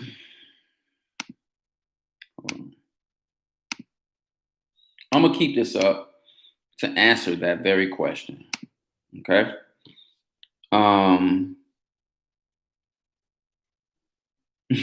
I got you, Summer. I got you. But let's kind of keep. I know what you're asking me about, Summer. I'm gonna hit you up. Okay. I really don't like when my clients pop on my lives and stuff as clients because I got ops who do spiritual work and they will curse you. So y'all really need to stop doing that. And they will pop in your inbox and they will start throwing spirits at you. So if you work with me in a spiritual capacity, please do not let it be known that you work with me in a spiritual capacity on any open social media that I'm in. Now I want to explain this to my brother right here because he wants to talk about these allegations. Okay. There is an individual who lives out in Staten Island, New York. He has a Munanzo and an Ile and Palo and Ocha. Okay. His name is Tata Dane and Sasi, also known as Dana Vincent Magnifico. Now, as I explained in so many other videos, this individual contacted me November 15th, 2015. Okay. Which was the first year that I began to start publicly doing work for clients over the internet. Clearly, this individual is obsessed with being some type of Palo Mayombe leader. And because he spent $100,000 on initiations, he feels as though he's entitled to determine who's real and who's not. And according to him, anybody that ain't him, because he claims he's the best, as he says, I'm the best. Why you want to go to somebody else when you're dealing with the best? Okay. Anyway, this individual, he's a weasel. You know what I mean? Like he's one of them type of people who the internet is one of them. You know those type of people that they don't have shit to do. Like me, I ain't got shit to do, but do work and talk to clients. So I can sit in the house and fuck with people all day if I chose to do that. Okay. Still get money, still pay bills, and still fuck with you with my pots all day if I wanted to. I'm not obsessed like that. I'm not a sociopath like that. But you do got some Paleros out there. You do got some Paleros out there who are in the same position that I am. They work as Paleros, they work as priests and priestesses, they got other businesses, and they can sit in the house and do shit to you all day. So these individuals, they stay online. Dane is one of those people that want to police the ATR community. At one point, when he first started harassing me, he was calling himself the Palo Police. Okay. Then it's some other shit where they got the Orisha Police. These people think that they're entitled to run around the internet talking about who's real and who's fake, what's real and what's not. Of course, he's fair-skinned, more closer to looking like his last name, Magnifico. He looks more like an Italian than he does a Cuban. I truly do not believe that he's Cuban in any way, shape, or form, because every Cuban that I have ever met has been cool as fuck. They not racist. They chill. They don't give a fuck what you doing. They don't care who's real and who's not. They only care about what they are and if you fucking with them. If you ain't fucking with no Cuban, then you ain't got no reason. You ain't got to worry about no Cuban fucking with you. Every Cuban I know is cool as fuck. Now, the mentality and the temperament of this Tata Dane and Sassy person, honestly, no offense, no racism, but he kind of got the sociopathic behavior of a narcissistic Caucasian who really hates Black people and Latino people. And it's starting to come out more and more on the internet. More people are speaking out about this. So when this individual saw me as a leader, as an emerging leader, and working Palero or Tata, he immediately launched an attack against me, trying to discredit me. First, he started with my pots, said my pots were fake. Then he said my padrino was fake. Then I'm fake. My initiations were fake. And then when he found out that I was poly, right? When he found out that I'm poly, right? That means I got multiple women that all know about each other. There is no lies. I'm not monogamous. When he found out that I'm poly, he tried to use that against me to try to say that I was working Palo to get women for my polyamorous lifestyle. When it's clear that I would not be successful as I am in doing what I'm doing if I was violating spiritual laws. How am I still flexing? How am I still coming up? How am I still growing? How am I still hearing if do y'all really think that if some of y'all have called me on video, I've showed y'all my shrines. I've showed y'all what I do. Do you really think that if I was out here doing this scandalous bullshit that Tata Dane and Sassi is trying to tell everybody I'm doing, do you really think that the spirits would be blessing me the way that they do? I'm coming up over here. I cannot brag about my lifestyle because my enemies will try to curse it. The most y'all gonna see is this wall right here. But this house is fucking huge.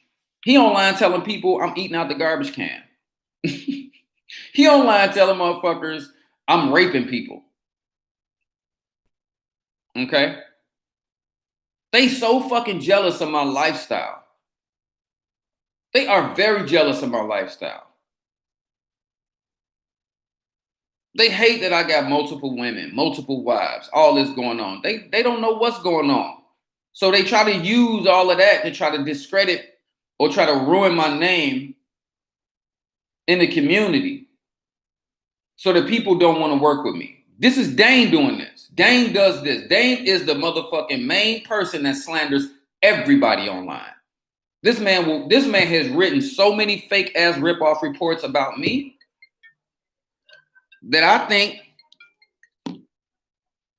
it's a full-time job for this nigga. Why don't I ever show my eyes? Because I don't need you looking at my soul. I'm on the open. I got to protect myself some kind of way. I ain't about to leave everything out in the open. I got to protect myself some kind of way. But to finish explaining you, finish giving you the breakdown of, since you wanted to ask about that, because I wasn't trying to talk about that today. But that's the reason why you see all that shit out there. And that's the reason why you don't see nobody coming forth, right? Where's the women at that I'm supposed to be raping and harassing and abusing? Where they at? I want to meet these women. I want to meet these women. This is just hearsay. That's what I'm trying to tell y'all. The shit that Dane is doing, all he's doing is putting out negative content to try to combat the content that I'm putting out.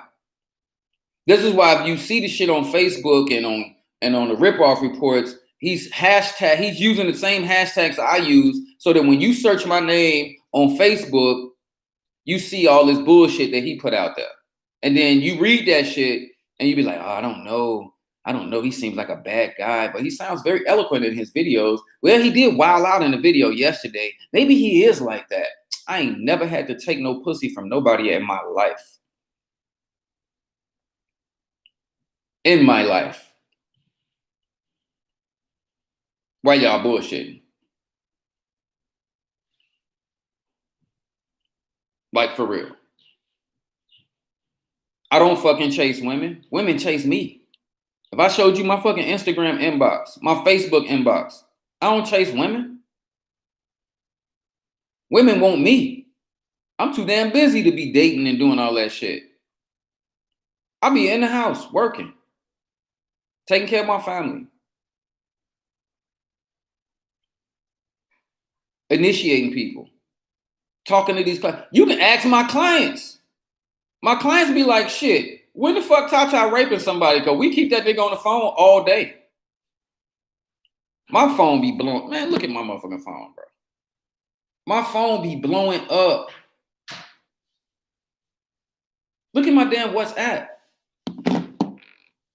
I get messages all day. Bling, bling, bling. Can you answer this question? Can you answer that question? Can you answer this question? Can you answer that? That's why I be ignoring people. I have to ignore y'all sometime. Because y'all be blowing my motherfucking phone up. I can't answer 20 people at once. I don't be trying to put my business out there, but I got clients on top of clients on top of clients on top of clients. I could give y'all niggas some clients. Like dead ass. I could refer clients to the whole community and everybody to eat. That's how many motherfucking clients I got. So I don't have time to do shit, but take care of clients, take care of my family, and do work. When the fuck am I abusing women? Am I abusing y'all? No. You see? Shit. You spoil us. Everybody's spoiled up in this house. Godchildren spoiled, wives spoiled, sisters spoiled. I take care of women. Last thing I do is motherfucking try to abuse a woman, especially over some sex. Only people that don't get sex make accusations like that. She said, I spoke to Tata Dane a few years ago. I got a bad vibe from him in the encounter, so I didn't deal with him after the encounter. Exactly. Can women be what? Get BBLs. Some food. Oh. See?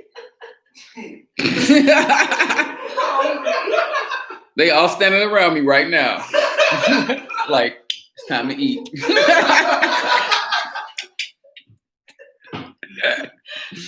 So you can't believe none of that bullshit that you hear Dane out there putting out there, man. You gotta look at a person works. Y'all gotta stop believing slander. I'm finna give you the thing so you can order. I need the keys. Oh.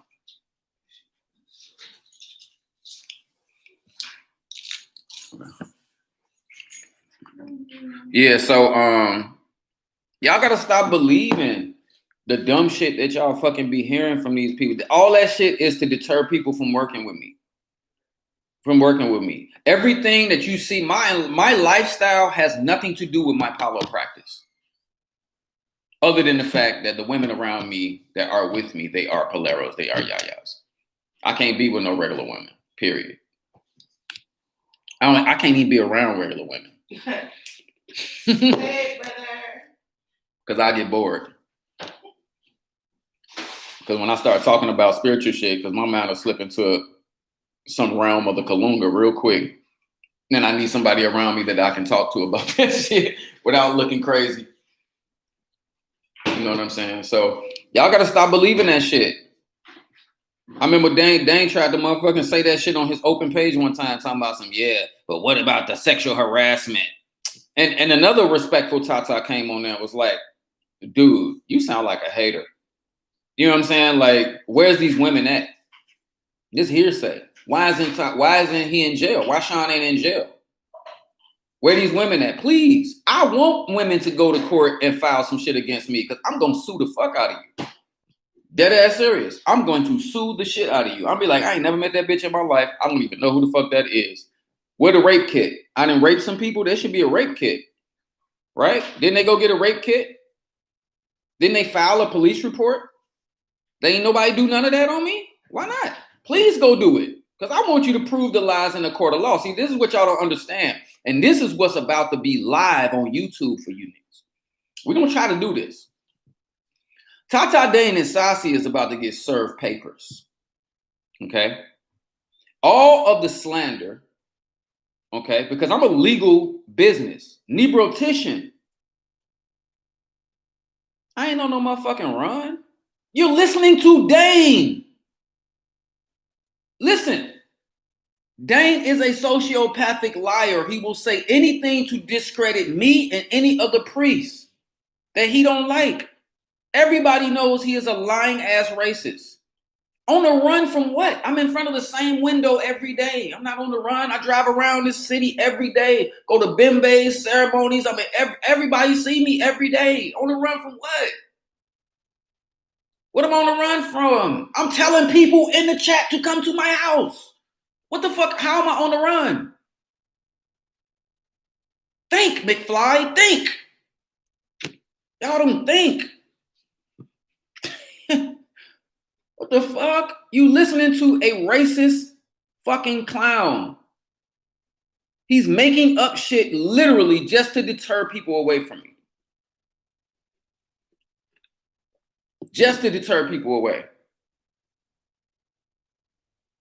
He know ain't shit finna come of none of the shit he's saying. All he trying to do is affect my business.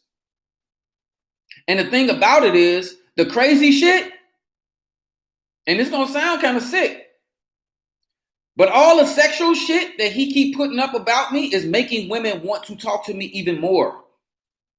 That's the crazy shit. He don't be understanding how freaky some of these women is. The nigga posted online that me and my wife got a sex cult.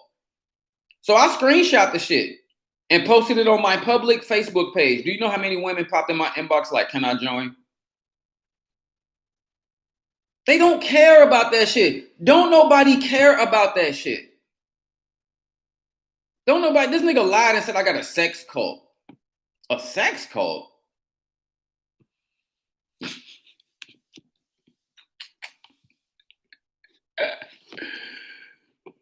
What was that? Oh. I was trying to see what that was standing right there. The powerful one. Yeah, man. Talking about I got a fucking sex cult.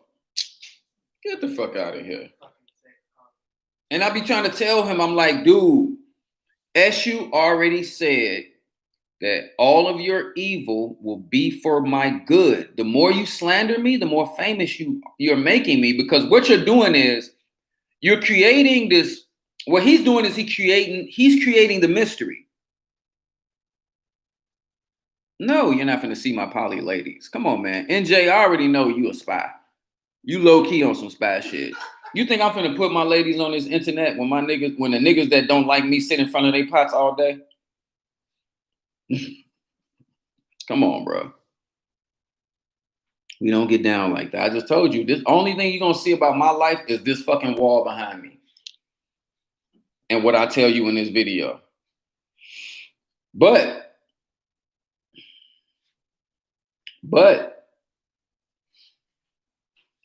y'all gotta stop believing shit. Start focusing on what people are doing. What y'all see on my Instagram every day? What y'all see on my Instagram? What y'all see me posting every day? Testimonials, right? I post a few other things every now and then. But for the most part, I'm posting testimonials. I'm working every day to get the next testimonial. I'm talking to clients all day to get the next testimonial. Okay? Because my rebuttal to the slander is testimonials. Because all that fake shit, fraud shit, he ain't real shit, ain't got nothing to do with why I keep posting testimonials. Well, if he's so fake, why isn't he so dead? How many times did Marcus Rodriguez say he was gonna kill me with magic? And all y'all sat back and entertained and shit and was laughing and shit, thinking it was cute. I'm still here. So who's the fucking fraud? Right? How many times did Leonard Del Mera say he cursed me and my life fucked up? That nigga live in a shoebox ass apartment. I live in a 4,000 square foot home. I could put his apartment building in my backyard. You don't see me bragging about that shit. I don't have to. Because all I need to do is keep posting testimonials. That's it. That's it. Most of the time, I don't even do the work no more. My team do the work. I teach them how to do it. I do the readings. They do the work. So while the niggas is out there throwing their pots to try to block me from doing work, I ain't even doing it. That's why we still getting results. Because my yayi and my tatas around me, they doing the work. I'm training them to do it and paying them.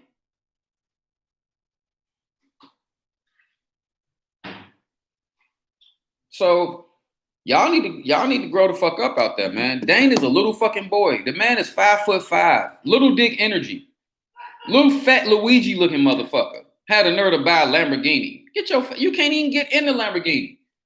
You look like a fat ass piece of shit sitting in a motherfucking expensive car. Get the fuck out of here. And that shit was probably rented anyway. For some DJ shit. This dude used to be a fucking DJ. Now he want to be somebody in the Palo Mayombe community. Racist motherfucker. Get the fuck out of here. Tata Dane is the motherfucker that want to use black science to curse black people. That's how goofy he is. You could never beat me in Palo, Orisha, or nothing because you're white. You ain't even got the eggoons to go up against me, nigga. Get the fuck out of here. You ain't got no eggoons. You ain't got no ancestors. Get your ass out of here. My eggoons will whoop your fat ass. Like, seriously. I don't like, when y'all get me to talking about this clown, that's when I get riled up. Because dead ass serious, I will say I'll punch his ass in the face if I see him. Now, I ain't say I was going to go beat him up or kill him or nothing. But if I did see him, man, niggas get punched in the face every day. Now, motherfucker want to lock me up because I said I want to punch somebody in the face. Hey, niggas get punched every day, B. But he deserved one of those. Because he do this to everybody. The very nigga that he was the very nigga that he got to spiritually war with me, with him and Marcus nigga, he was slandering Marcus on the internet. Because low key, he don't like Marcus.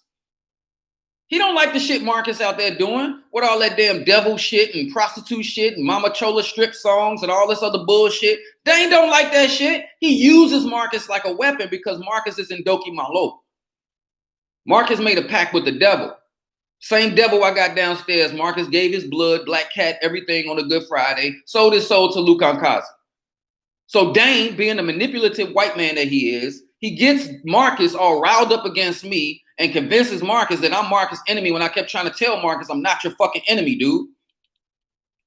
But because Marcus see me growing on YouTube and Instagram and shit, Marcus want to throw at me because it's about money and competition now. Marcus want to war with me to see who ruled the spiritual community down here in Atlanta. My ancestors from Atlanta, nigga. How you gonna come down to my city where my ancestors lived, died, and revolted against the motherfucking oppression? You think I'm in Georgia because I'm just visiting? No, my ancestors from here. Chicago just where we landed. My blood is from down here. My grandmother was a revolutionary. Only reason we went to Chicago is because my grandmother, my great-grandmother, Clara, was motherfucking whacking white people, revolting back in the day. So he want to war with me to see who gonna rule Atlanta. Down here talking about he starting the Palo Boule.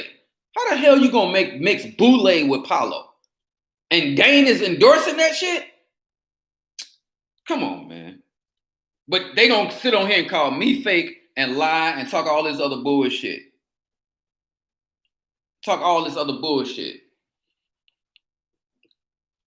And the original people from Georgia are also from Africa. We all came over here on the same boats, and some of us was already over here. Some of our ancestors was already over here. You got to remember, all the continents was one landmass at one point. When that shit broke apart, we just motherfucking, it's all the same shit. It's all Africa. Everywhere is Africa. You know what I'm saying? So this is why you see all this slander out there, because Dane is at the head of the slander campaign. Shall I say it again? This goes out to any prospects. This goes out to any clients. This goes out to anybody who has ever seen anything negative about me on the internet. Tata Dane and Saucy is the person behind it. Let me get something understood. Let me let y'all know under something as well. In the past, when spiritual work took a long time to manifest for a client will get mad, right? And be like, I think Tata took me for my money. It hasn't manifested yet. So then they run to Dane because I mentioned his name in the video thinking he could do something to me when he can't do shit. All you finna do is get yourself in the middle of a motherfucking spiritual war. And then you're going to end up getting shot up by Palo spirits. And then I'm going to have to save your ass. Because I'm the only one out here amongst us three, me, Marcus, and Dane. I'm the only one that got a heart. These niggas don't give a fuck about you. You run to them thinking you're going to tell on me. What the fuck he going to do to me? He can't do shit. If he could do something to me, I wouldn't be on live right now for 2 hours.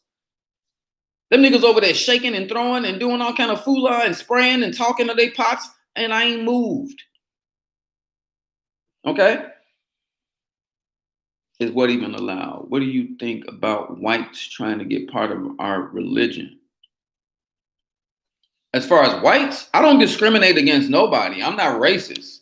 But I do speak facts and I say shit for what it is. I don't have nothing against white people. I feel like everybody's good and bad. Everybody is an asshole. I don't give a fuck what color or race you are. Everybody can be an asshole to me. Everybody can be liked or disliked to me. I don't give a fuck about skin color. I think that ignorant people worry about skin color. But I do agree that at some point, whites were not allowed to be initiated into the Congo mysteries until Andreas Petit opened it up so that he could start releasing those people from slavery. So when he started initiating the slave masters into Palo, guess what? The slave master became subordinate to the padrino. Okay? At that moment, the slave master had to free the slave. So if we initiating white people for the purpose of making them subservient to us, yeah, by all means. But I'm going to tell you one thing. I have not been presented with any initiates who ain't black. And that's just the truth. If a white person came to me and wanted to be initiated and needed to be initiated, and the spirits told me to initiate them, I would do it. But my spirits don't seem to bring those kind of people to me. Only people that come to me are black people. I didn't ask for that to happen. That's just the way it's happening. That's another reason that Dane don't like me. What y'all got to understand is that black people, we make up a huge portion of the marketplace in the spiritual services arena, especially in the Afro-Caribbean marketplace for spiritual services. Unfortunately, sometimes we get taken advantage of in that area, and people just want to use us for our money because they don't know how to get clients. When people look at one person as an income, that's because they can't manifest no more clients. Think about it. If you go to somebody and they just keep trying to, oh, you got to come back and get this, or you need to get this, or you get to get that, or you get to get this. Every week you got to get something else and something else and something else. And so they feeding on you. They eating off you. I don't do my clients like that, and I don't do my godchildren like that. I don't do that. You know what I'm saying? Because I have the ability, I think abundantly. So one client may be like, Tata, I don't like you. I'm going to go over here to so-and-so. All right, go ahead. As soon as you walk away, 3 more clients going to come in. I don't get mad. Even if a godchild be like, I don't want to come back to the house no more. Okay, see you later. 3 more godchildren going to walk right in. I don't think like, oh, I lost one. No, you have to stay so I can keep feeding on you. I don't need you. That's the thing. You need me. Whenever the Tata or the fucking padrino of any type of thing puts himself in a position to need that godchild, shit, then the godchild just became the padrino. If I'm gonna get angry to the point that I'm gonna violate an oath, I'm gonna get angry and start cursing my godchild because they don't want to motherfucking take care of me no more. That's what a lot of Paleros do. I get those stories all the time. When I stop being able to give money, all of a sudden things start going bad for me. That's because people don't think abundantly. We get out here on this YouTube. This YouTube is abundance. It's abundance all day. Gracias.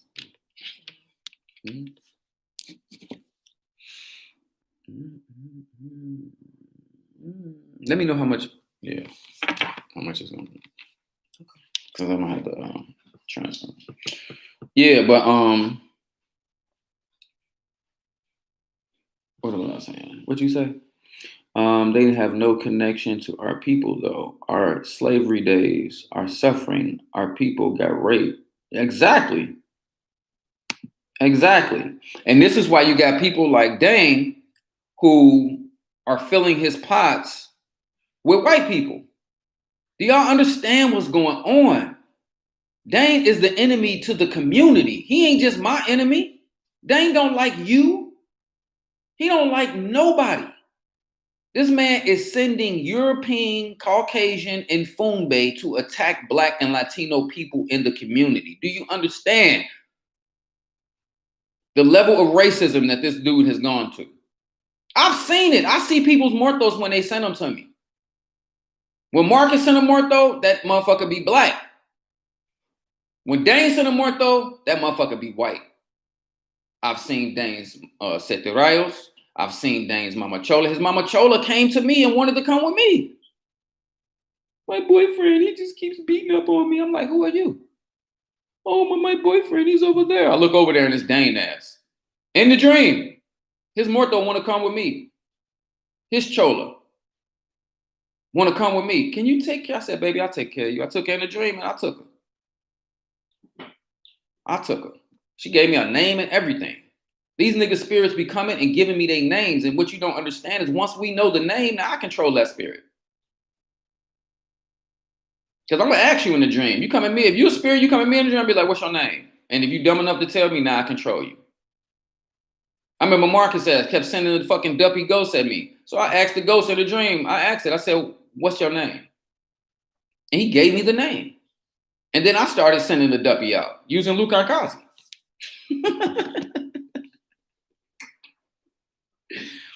I'm a magician before I'm a priest. That's what you need to understand about me. I'm a magi first with priestly abilities. I can do priestly shit, but I'm a magician first. I'm a magician first, and I teach my students to think and be as magicians first. We can give you the priestly titles and the licencias and all of that, but I want you to think like an occultist first. You know what I give my initiates?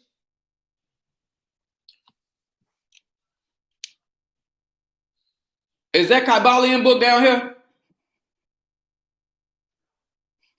I want to show them that book right quick. I give my students the Kybalion when they start to learn from me. I give my students the Kybalion. They don't even get a Palo book. Once they get initiated in here, I give them the Kybalion. Here, read that. Ask me whatever questions you want. If you're going to understand magic, then you must understand the universal laws. And with these universal laws, we can do whatever the fuck we want. As long as it's within universal law, we can make the magic work. This is why we are magi before priests.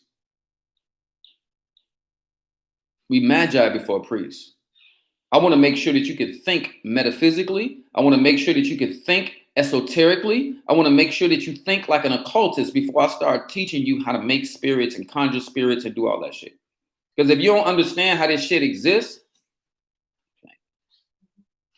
this is the book that I give all of my initiates when they get initiated into Kimbisa. This is the book. This is the book everybody start off with in my house. You must understand the Hermetic philosophy so that you can understand magic. If you do not understand magic, you cannot be a strong nothing. That's why you got people running around wondering why they ain't getting what they want. Why they getting initiated into this and that and this and that, and ain't nothing changing in their life because they do not understand how the forces that they are calling on exist. This is what I told y'all in a previous video about the difference between sorcery and magic. The difference between sorcery and magic. A sorcerer, most Paleros are sorcerers. They can summon the Infumbe and Ndundun and Ndokis and stuff from the Nganga, but if you ask them how that spirit exists, they cannot tell you. They just know that I give it some malafo, I give it some ensonga, and I give it some chamba, and I send it out with the fula, and I draw my pati pemba. But if you ask them how does that spirit or that energy exist, they can't tell you. And when you understand how something exists, then you have better control over it.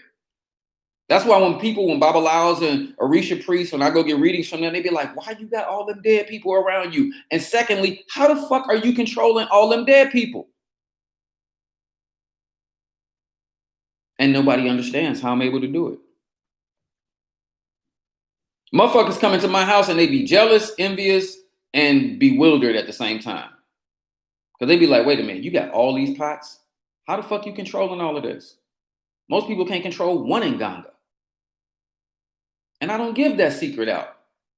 I don't tell nobody how I'm able to do that. Only as you grow as a priest and as you grow as a magician in my house will I start showing the esoteric aspects of my practice that will help you to become stronger as a magician. Because a lot of the shit that you're going to learn, it's all spiritual. Ain't no shit to be told in no book. Once I teach you about the FEMAs and the pati pembas and how to draw pati pembas and write pati pembas and shit like that and how to treat the pot, that's it. That's it. That's the bulk of the shit. Here go the chants. Here go the songs. This how you draw the symbols. This how you send out a spirit. This how you call back a spirit. Once you got the fundamentals and all that shit down, then you got to start learning spiritually. Because then you got to start learning, what does it feel like when Lucero closes your roads? What does it feel like when Nsasi is on you? What does it feel like when Kalunga is bothering you? What does it look like when Chola is bothering you? What does it look like when Zarabanda is bothering you? What does it look like when Obatala is bothering you? How do you know when your Ori is being attacked? What does it feel like when Sente Ndoki is bothering you? How do you know when Ndoki Malo is present? How do you get rid of these things? These are things that you are not going to learn from a book. These are things that I have knowledge of because my enemies attack me with these spirits every day for 5 years. So I have mastered every Nkisi. I've mastered every Nkisi. Thank you, enemies.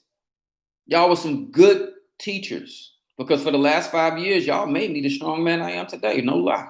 I give them niggas credit. Them niggas shot at me every day for the last 5 years. And now they can't shoot at me no more. That's why I can sit on here for 2 hours with y'all. I ain't worried about nobody throwing no muerto. I got so much shit up in here. Can't no muerto even get in my damn house. That nigga probably outside waiting on me to come outside. I'll get him when he come out. No muerto can even come in here. They made me, they helped me. And this is what people don't understand. Like in Palo, you learn by doing. My enemies forced me to work Palo every day, all day until I mastered it because I was not going to die. Dane wanted me on the street eating out the garbage. This is what he put on his Facebook page. This was his intention when he was sending his spirits out to make me be homeless. What am I living in now? Right? He wanted me homeless. I'm living in here. He wanted me with no love in my life. I got plenty love in my life. He wanted me with no money. I got plenty money. No matter how many spirits this nigga sent out, the spirits keep blessing me. And in his motherfucking stupid ass brain, he won't say, maybe I should just stop and leave this nigga alone. Maybe if I focus more on my own life, maybe I'd be doing better in life. But let him tell it he's rich. He's a millionaire. He has fancy cars. He lives in a big house. Okay. Damn near every house in Staten Island is $1 million, but it don't look like shit. Look like a regular house. Dane house ain't no. I got Dane house right now because I'm finna send the fucking paperwork to his house. I got his address right now. That's how stupid he is. See how his actions play against him? He online fucking with people all day. You didn't gave your motherfucking address to a woman who cool with me and didn't even know it because you running your fucking mouth all day. Now we finna serve you papers for all of the liberal defamation of character, all that shit that y'all see online, and I'm still answering NJ's question about the allegations. All that shit that you've been seeing online and all of y'all been seeing online is a part of a lawsuit against Dana Vincent Magnifico. And now that I have his address, he's going to be served papers. The only two things that we needed to find out about Dane was where he lives and where he works. And now we know both of those things. And he can go and delete all that shit now and try to hide. It's too late, Dane. I done already downloaded the whole fraud report page, all the rip-off reports, all the shit that you sent me in the past, all the threats, all the phone numbers you have called me from. This nigga sat up literally the other day and prank called me all goddamn night. Everybody in my house was listening to the shit. Everybody in the house was listening to it. So I don't want y'all to ask me no more about the slander that you see out there. I have told y'all multiple times where the source of it is from. When you see the shit, you should automatically know, oh, that's just that nigga, that hating ass motherfucker. You should automatically know that that's just a hater trying to throw shade at Tata. I done been over Tata's house. I didn't talk to Tata. I know that he ain't on that bullshit. I know that he ain't doing that. You know what I mean? Like, use your sense. Use your common sense. You said, she says, you are like one of few African Americans moving on this level. I can't believe how people think they need to take you down. That's the reason why they feel like they need to take me down, because I'm one of few African Americans operating at this level. We ain't supposed to be operating at this level. I'm not supposed to be in the leadership position. I'm supposed to be the slave of some other person. So they don't like. Okay. It didn't go through. Oh.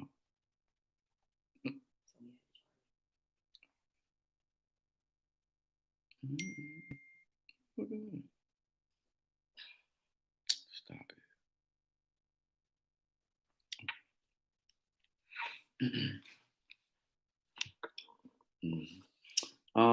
Whoever is asking all these questions, you can't be that bright. Exactly, Joy.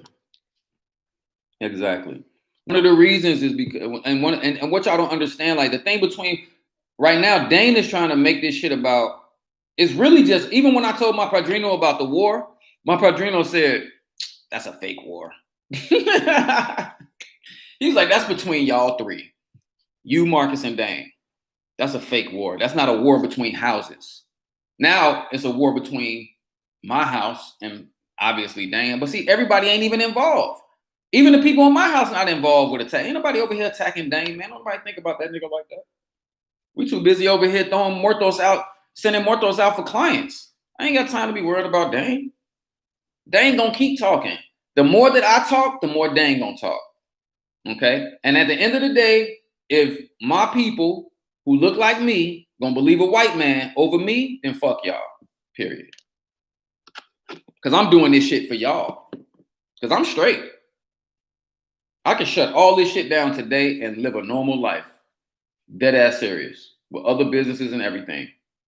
I'm on this internet because y'all don't have a gateway to these mysteries no more. Because every time y'all try to go to somebody's house, what happened? The nigga try to get some pussy from you or something like that or whatever. He don't know how to just do business, or he want to control you, take your money, and then curse you and all this other. I get this horror stories. I got the people contacting me that need that kind of help. I'm here for y'all. So if y'all want to believe Dane instead of rolling with your own people, and you can go on my fucking Facebook like page right now. If you want to know what Dane looks like, go on my fucking Facebook page and scroll down. I got a picture of him on there when he was trying to fish for my physical address. He ain't got shit to sue me for. All his allegations are lies. Why does Dane want my physical address? right? He ain't got nothing to sue me for. I haven't done anything to him that he hasn't done to me. All I've ever done was rebuttal the lies that he put out there. So why is he looking for my physical address? This leads me to believe that this man wants to have something physically done to me to harm me. But yet he's putting up videos talking about, he's putting up posts on his Facebook shit talking about I'm threatening honorable, good spiritual priest and y'all motherfuckers is grimy. Marcus fuck prostitutes, do coke and all kind of evil shit all goddamn day. Dane, you do coke, fuck Russian prostitutes all damn day in the house. No one and probably sell coke and all this kind of shit. Y'all are the worst human beings to ever have been initiated to these mysteries. Y'all are a disgrace to these mysteries. A disgrace.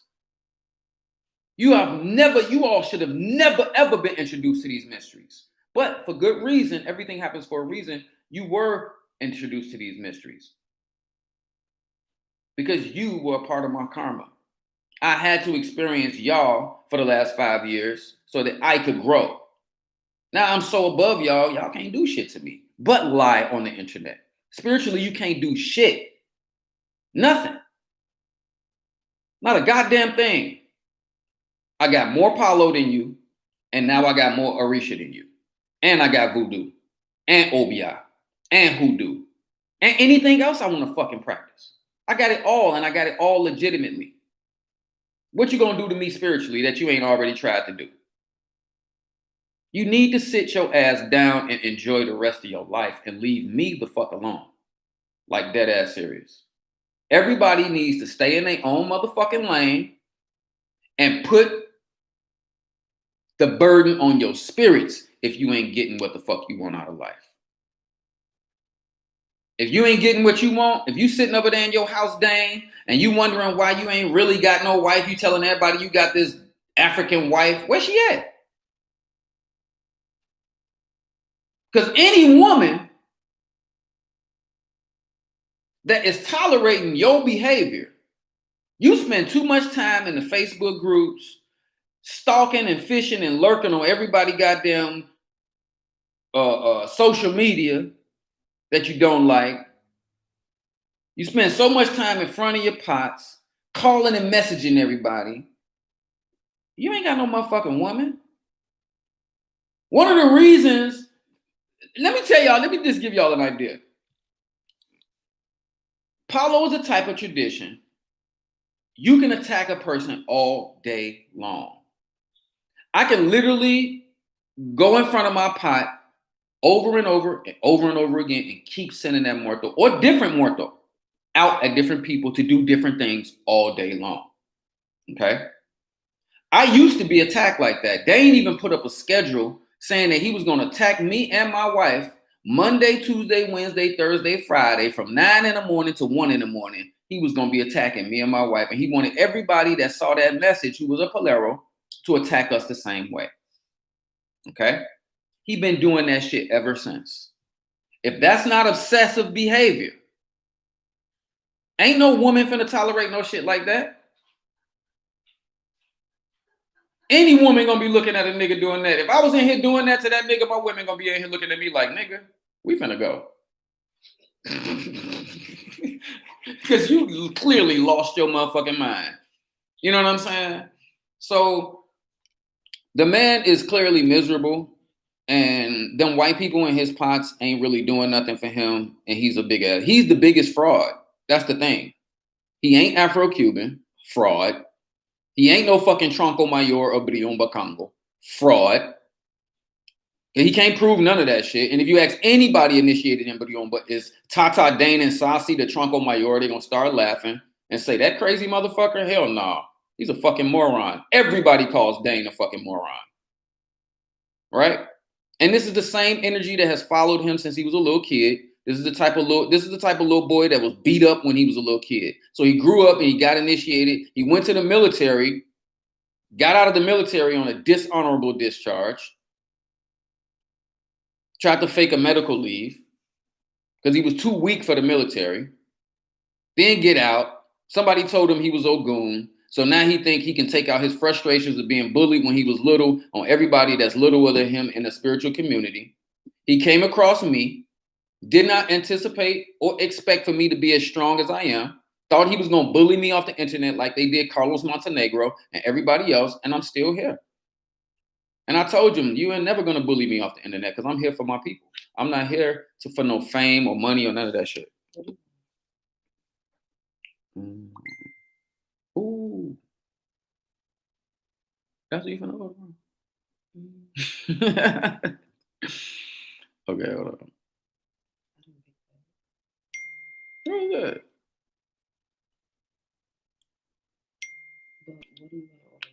Okay. Hold on. I'm trying this again.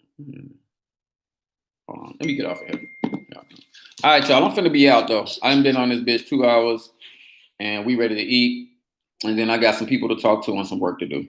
But it say 2 hours and 26 minutes. I have not been on here no 4 hours.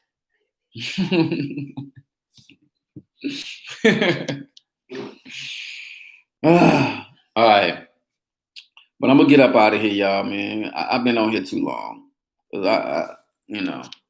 This whole day situation and these allegations, that shit a whole class in itself because there's so many lessons to be learned in that whole situation. So many spiritual truths and realities were revealed through such a negative and chaotic experience.